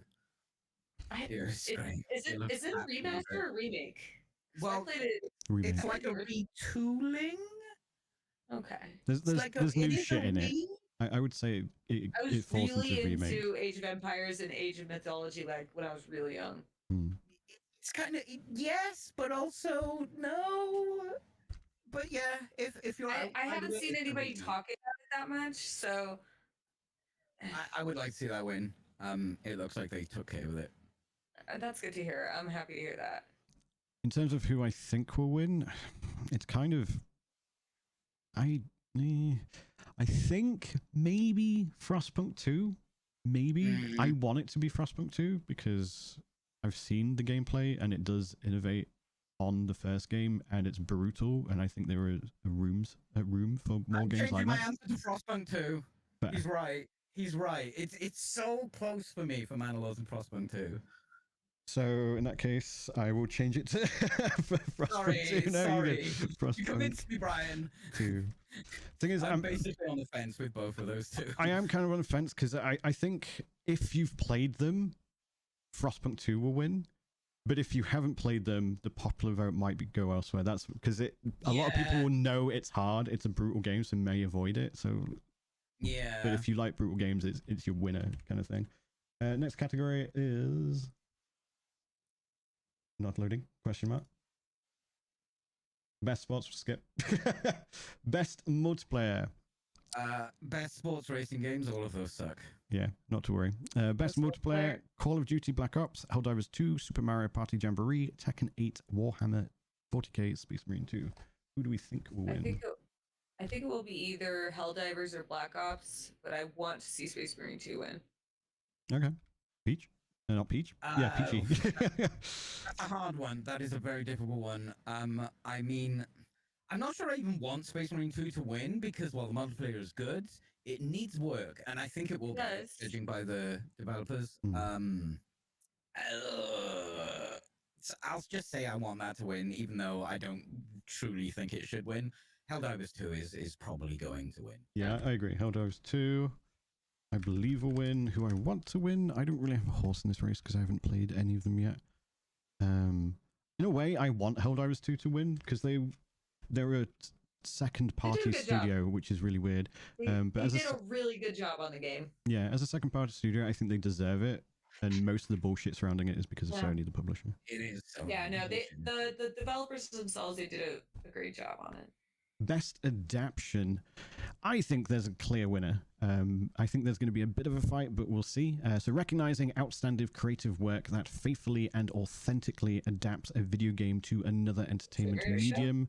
Arcane, Fallout, Knuckles, Like a Dragon, Yakuza, Tomb Raider, The Legend of Lara Croft. Who do you think will win?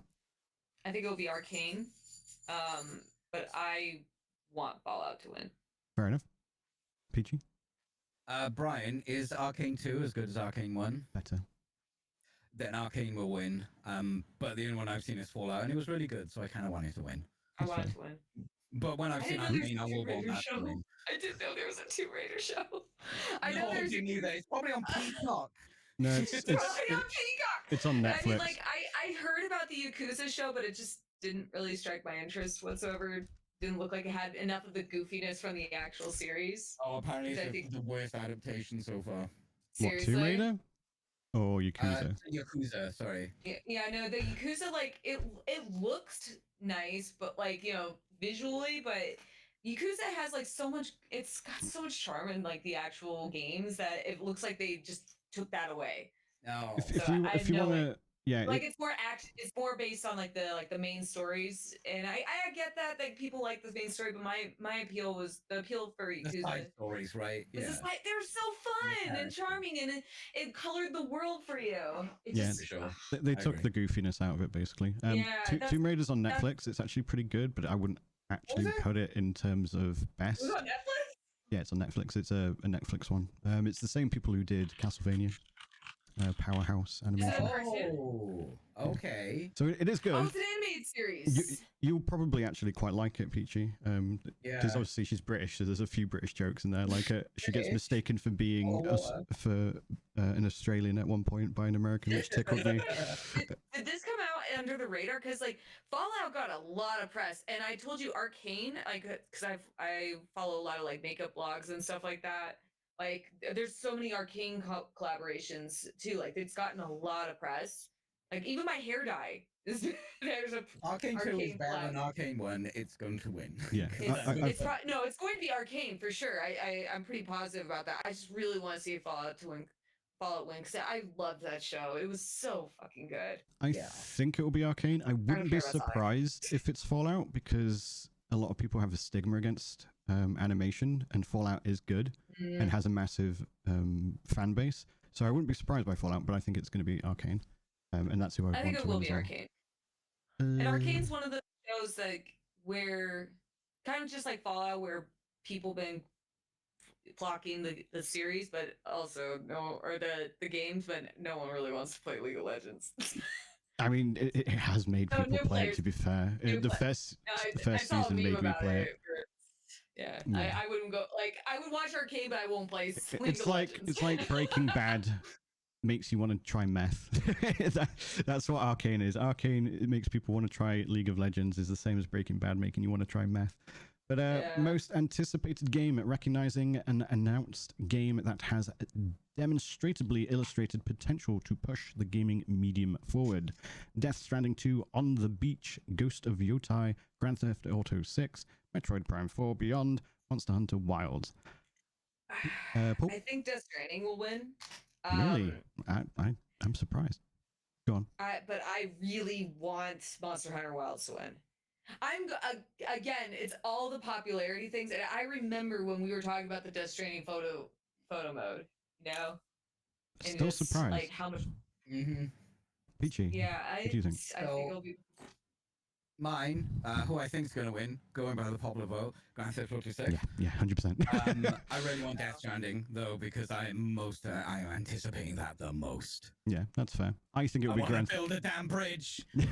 Make all the bridges, make all the walkways. I think hands down it's going to be Grand Theft Auto 6. It's literally the most popular. Too many people want to play that. I think. It's literally the game where everyone's like, that's the $1 billion game, basically. I think Monster Hunter Wilds has a foot in the race, kind of. 500,000 people played the beta. That beta was so good. 500,000. Yeah, substantially more than Concord. But yeah, that's insane. A beta by 500,000 people. So I think there is some anticipation for Wilds for sure. But Grand Theft Auto 6 is there. It's a Goliath. It is a Titan. It is. Most anticipated. I will probably play it. Oh yeah, for sure. This is Grand Theft. Oh no, it's super fun. GTA 6 next. I got a lot of mileage out of that beta, and I know people are still playing it. Like they managed to like make an offline server or something like that. Yeah, and probably. Content creator of the year. Should we skip? Because I only actually know one of them. Gamers. I only know one of them. Typical gamers, everyone. The one I know is Queso, because he has loads of TikToks about him being fat. He's always on my front page. Yeah, that's the only reason why I know him. He's always on my front page. I don't watch any of them though. It's constantly fat jokes about him. That's all I know.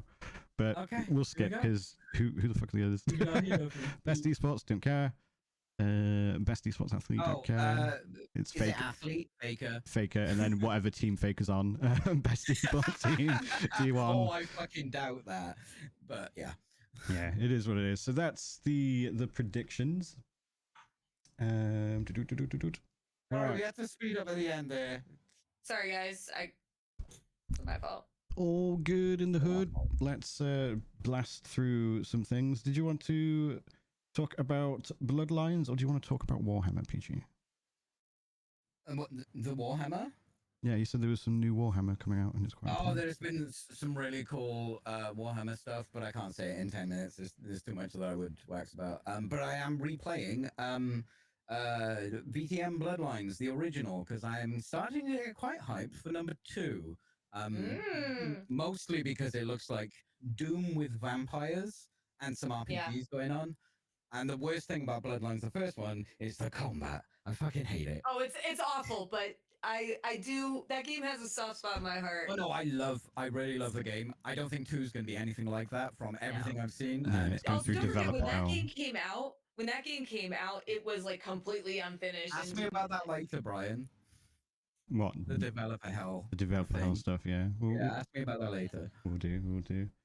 So have you been enjoying your time? Because you've done quite a few streams of Masqurade. Yeah, I've been doing the whole week. I was like, oh, I don't know, but I've just been into it, and chat's been into it as well. People are just enjoying me playing. I'm actually playing with Erdtree, which is the Bastards, and I'm playing the game as if I was the Bastards, and I've not done it that way before, and I've found things and conversations that I've never seen before, because I'm always like, shut the fuck up and get on the floor because I'm a puncher. Right. Or get on the floor because it's time to get freaky. That's usually how I play that. So it's been fun to be like, no, the Camarilla is correct, and I will be Prince. Right. It's been fun. And I've been seeing Peach. I've been like lurking Peachy's streams. So it's been making me want to like go load up my old file. I started up the same. I was playing it like a month or two ago, and like and I saw Peachy was playing. I'm like, yeah, that's what I should play. Oh, it's such a good game. Well, when I'm done, chat, then go watch Pulp. Yeah, do that. And compare. Take When I'm notes. done, though. Take all the notes. I won't be as entertaining, but That's fair play. We'll save the Warhammer for next episode. Yes, I believe that's the 14th or something like that. I'll quickly go over some of the things because I haven't actually been playing anything new. I've been getting prepped for PoE 2, which comes out on Friday. So I'll have a lot to talk about next episode with regards to that. I'm actually anticipating... Path of Exile episode, everyone.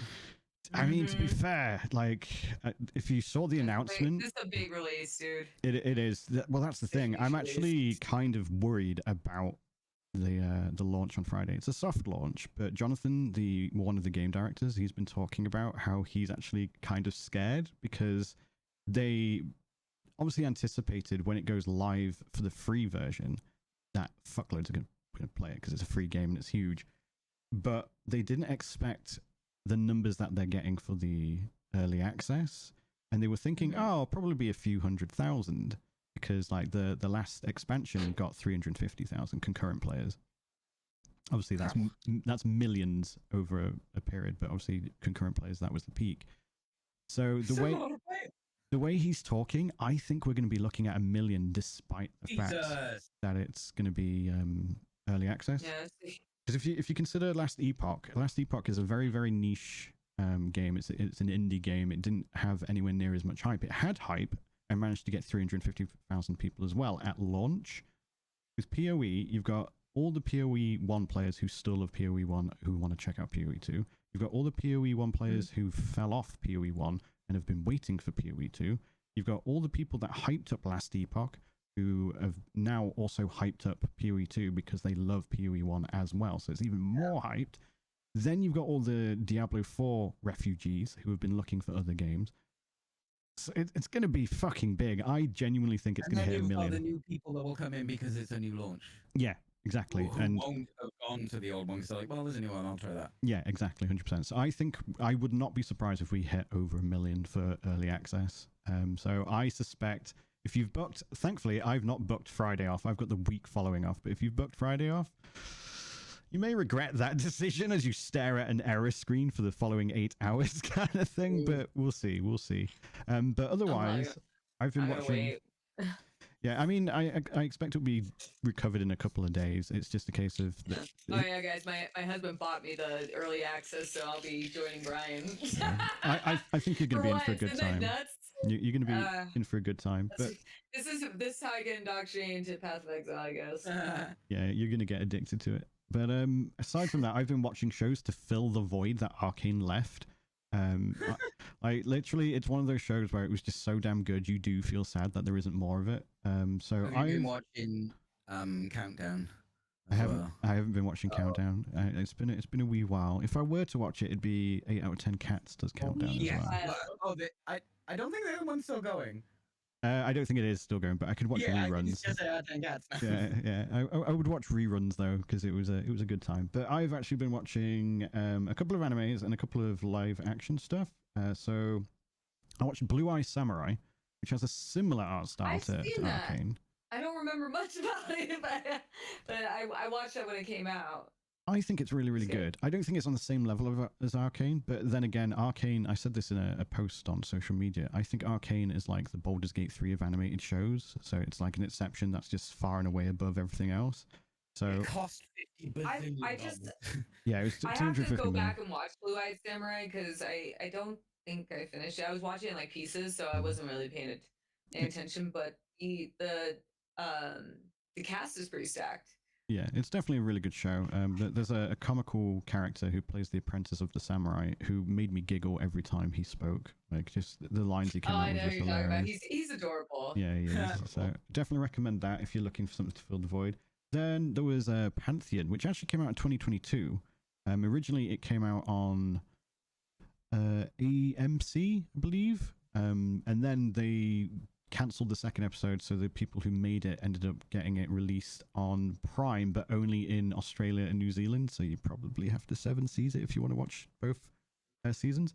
That did not end anywhere near where the fuck it started. That show starts with, oh, we're in modern like day planet Earth, and it has lots of references to modern day planet Earth, and it's about uploading humans to the internet as UI, as in uploaded intelligence, as opposed to AI, and then all of the ethical questions and stuff that entails, and like all the power you could have as a human that could basically lawnmower man through the internet and through systems and stuff like that.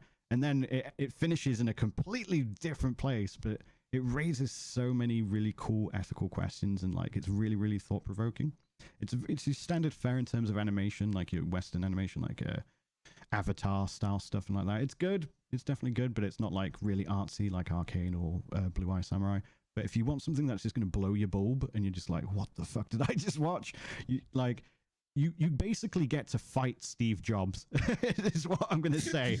Like, that should hook you immediately. Steve Jobs has superpowers and you fight him. Like, just watch it for that tagline alone. But yeah, definitely go check it out. Male fantasy, isn't it? Actually, well, like it's actually very, very balanced in terms of that sort of thing. I would definitely recommend just checking it out though, to have your mind blown. Ironic. I know. But I've also been watching Silo because a lot of people were talking about that. So I binged the first season, and it's basically about humanity being trapped in this bunker underground where it's just hundreds of levels, and where it literally takes you days to walk from the top level to the bottom level, and how that affects humanity and the way they live and how they've been governed. And then there's this like kind of like cultish religion where they don't talk about the history of how they got there, so people are starting to question it, and then obviously that causes like issues and stuff like that.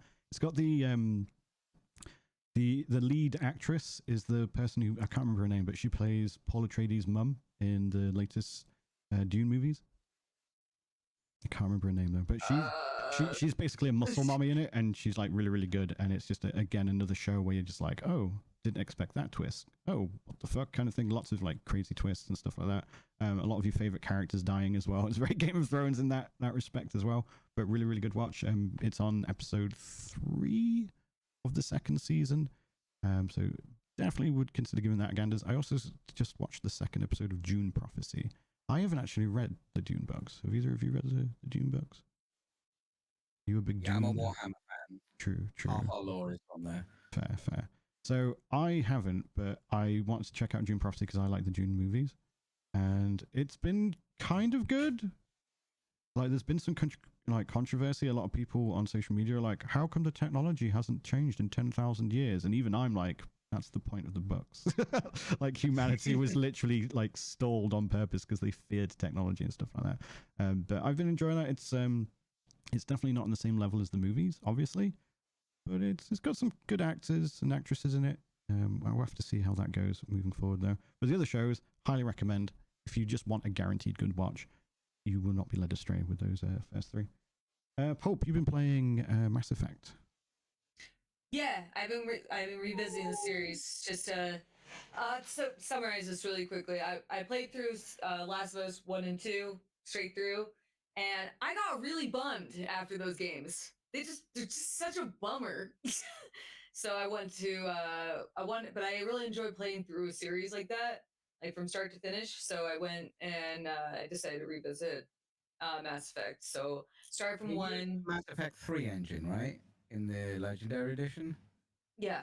Yeah. Which you are Yeah. missing out some very fun jank of the first one, though, right? I mean, there's still some jank. Okay, good, good. There's still quite a bit of jank. Important, I think. This is my first time. Like, unlike The Last of Us, this isn't my first time playing through them. This is my third or fourth. But I just wanted to do something that was just a little bit more lighthearted and relative to The Last of Us, where there's no one had a happy ending. And I just finished Suicide Mission last night, and I'm in the middle of the Shadow Broker DLC, and I'm gonna do Arrival, and then I'm not even gonna do Overload. I'm not doing everything. I don't do completionist runs, so I'm just gonna go straight to Mass Effect 3 after this. I was gifted Andromeda, and I am heavily debating. Fucking go. I'm heavily debating if I'm gonna go straight into that. But anyway, yeah, I've been playing through those, and I've been having a great time. I'm playing as a Vanguard. I went on hardcore mode instead of Insanity because I didn't want to like overstress myself while I was on stream. But I'm kind of regretting it because hardcore is a little bit easy at times. But if you do step into Andromeda, forget everything you know about builds and vanguards and all that stuff, and look at the skills and build that way. Mm-hmm. Don't play it as if you're playing the other one. I've heard that. I played it a little bit when it first came out, and fun fact about me, I fell asleep. Like, I was laying on the floor and I fell completely asleep during Andromeda. Oh. Yeah, so that's my only experience with it. It was when it first came out. I was exploring one of the worlds, and I used to lay on the floor in my old apartment sometimes when I would play console, and I fell asleep and underneath my coffee table. Wow, so that says anything about how much I liked probably, But I'm willing to give it another shot. It was but I don't know if I'll do it right after 3. I might take a break from the Mass Effect universe. Because I think I also wouldn't do Andromeda justice, because I'd be constantly comparing it to the original trilogy, and that's not fair to it. And obviously, I think the timeline is Mass Effect 1, Mass Effect Andromeda, then 2 and 3. Yeah, technically. That's your order? I think that's the timeline order when they that's the timeline. Okay. When Andromeda leaves, I think it's just after Mass Effect. I thought that was like your order of like your favorites, and I was like, that's a bold. No, Mass Effect 1, Andromeda 2, then 3, then 2. Really, I love 2. I love 2. And apart from the characters are pretty cool. Either way, she's gonna be addicted to PoE, so it doesn't matter anyway. Yeah, it doesn't matter. Anyway, so yeah, I'm still playing that. I'm gonna be playing more tonight, and then tomorrow, I'm checking out that Rue Valley game. Actually, I was really intrigued by it. That's fair. To summarize the last couple of topics then, Microsoft Flight Simulator 2024 is hella buggy. If you are a flight simulator enjoyer, wait for a few patches is my recommendation. Likewise for Stalker 2, although they're being given a lot of leeway because obviously they're in a war zone. If you like the first Stalker, you're used to the bugs, it'll be fine. There are some game-breaking ones that, from what I've seen, and literally... Not anymore, no. Well, there was a patch, I think, today. There was a journalist patch, which was pretty fucking buggy. Then they had a patch before release, and they had a day 1 patch, and now they've had another patch. Yeah. So game-breaking stuff is kind of gone, but there is jank. But Stalker players are like, oh, I remember this. Turn off the English voice acting. It's atrocious. It's the worst thing you've ever heard in your fucking life. Yeah, I've heard that as well. Play it with subtitles. You'll have a lot more fun. Have they fixed the monsters spawning on you, or like the mobs spawning on you? Because that was one of the major. They Stalker to a literal level, didn't they? They might have tuned them a bit, but they're still bastards. But they always were bastards, I guess. No, like one of the problems I heard is like a squad of like people would just spawn on you and stuff like that. I've not seen that bug. Yeah, there are a lot of bugs in this. Yeah, that was one that like the game breaky ones that they would literally just spawn on you and you'd be like, oh, I'm in a fight now because they've just like popped in, kind of thing. If you get stuck with that, just save and reload and they'll forget you exist. Fair. But a patch literally went out today, so that may have potentially fixed it. But otherwise, again, just maybe check out some streamers first to see if they have solved those issues. Microsoft have confirmed, or more Phil Spencer have confirmed, that they're working on a handheld, but it's a few years off. Sony have also confirmed that they are working on another handheld, but more akin to like the PSP/Vita, which That would probably do well. they were actually good consoles, so I would kind of be into that. The Vita was an awesome little bit of kit. Yeah, 100%. I had a PSP. I didn't get the Vita, but I had a PSP. I'm just real good. Yeah, it was good. It was good. I just don't like handhelds, so I don't buy them. Both of those are going to be a few years out either way. Yeah, sure. The other last bit of news, which I'm is not happy about this kind one. of scary, but it might not come about, and that Sony are in talks with Kadokawa, I believe it's pronounced, who are a like media company who own not just the I think it's 70% of FromSoftware, but they also basically own a bunch of anime stuff and things like that, movies and shows and all that shenanigans. Sony are obviously making a transmedia push, so I can see why they're going for it. Sony actually have like a 10% stake in FromSoftware already, but it's not a majority stake or a controlling stake. Yeah. I read somewhere that the director was like trying to get that going. The director from Software was super interested in getting that going. So Kadokawa have said that if you buy anything, you buy everything. So not just like the anime and game stuff, which is what Sony are interested in, but Sony are only interested in those bits. So it might not go through because Kadokawa are basically saying it's all or nothing. Fuck off otherwise. I think there was another aspect to it as well. Let me just double check. No, yeah, so that's it. So with regards to FromSoftware, it's 70% majority to Kadokawa. So yeah, they would have to buy all of Kadokawa to get the rest of the majority of FromSoftware and stuff like that. So it might not happen. The last I heard was that they maybe I have to look. I could have sworn I saw that Kadokawa was interested. They're interested if Sony buy all of Kadokawa. So then that was what I read. Okay, then if Sony does that, they're going to want to buy Tencent as well. And the Tencent 17% is going to cost probably more than the rest of it. Yeah, and it would mean Sony buying a bunch of divisions of Kadokawa that they have no interest in whatsoever because they just want like the movie and game and anime stuff to expand that for transmedia. Yeah. Okay, they could buy it, and if they do, they'll shut all that shit down. Or do that, yeah, but it's going to cost them. And considering they spent 3.6 billion on Destiny 2 or Bungie, and that kind of shit a brick, I don't think they're looking forward to spending at least probably 4 billion on Kadokawa because Kadokawa probably made a bunch of money on Concord, though, right? I think getting. But I think FromSoftware is actually a little bit of a better position than Bungie right now. Well, from what I've heard, Kadokawa as a company of about 4.3 billion is their valuation, let's say. So take that as you will. No, I'm just that's my only I mean, between Bungie and Kadokawa, it sounds like Kadokawa would be more worth their money, but I don't want to see that happen. Yeah, I wouldn't want it to happen either because that would immediately alienate like half the planet, quite literally, from being able to play because they're like, oh, you need a PSN account now. Suck it, dickheads. I know. That's why I'm not in support of it at all. Yeah, it is what it is. Let's go on to shout-outs, Pulp. Hi, I'm Pulp Fictionally. I totally, we didn't have a break today, so I'm like, all kinds of messed up. Thought we were gonna keep. I thought it was going on longer. Anyway, hi. You can find me on all my social media under Pulp Fictionally. Now, because I'm not using Twitter anymore, I'm on Blue Sky and Threads. Please go follow me over there because I have no followers on Blue Sky and I don't know anybody who's on there. So, like I already said, I'm playing Mass Effect 1 through 3. I'm finishing up 2 tonight. Hopefully, I'll go on to 3 tonight and then go check out Rue Valley tomorrow. Peachy. Hi, I'm Peachy Pixelate. Follow me on Twitch.tv/Peachy Pixelate. I'm on socials, but I'm not in the social game right now. Although I've been uploading TikToks, which is weird. I'm playing VTM. Come watch me be the big mommy suck. Speaking of big mommy suck, Brian. What does that even mean? I don't know, Brian. Just go with it. Okay, I am Brian the Big Mommy Suck. I can be found on all the social medias under Bryan the Pirate. I'm especially using Threads and Blue Sky at the moment, so I highly recommend you follow me on there rather than Twitter. I can also be found on Twitch, Bryan the Pirate. I will be streaming all of the Path of Exile 2 from Friday and probably doing a bunch of React stuff to all the announcements and stuff that we're going to be getting leaked to us over the next few days, so come check that out. Otherwise, thank you all as always for watching. We have been fabulous.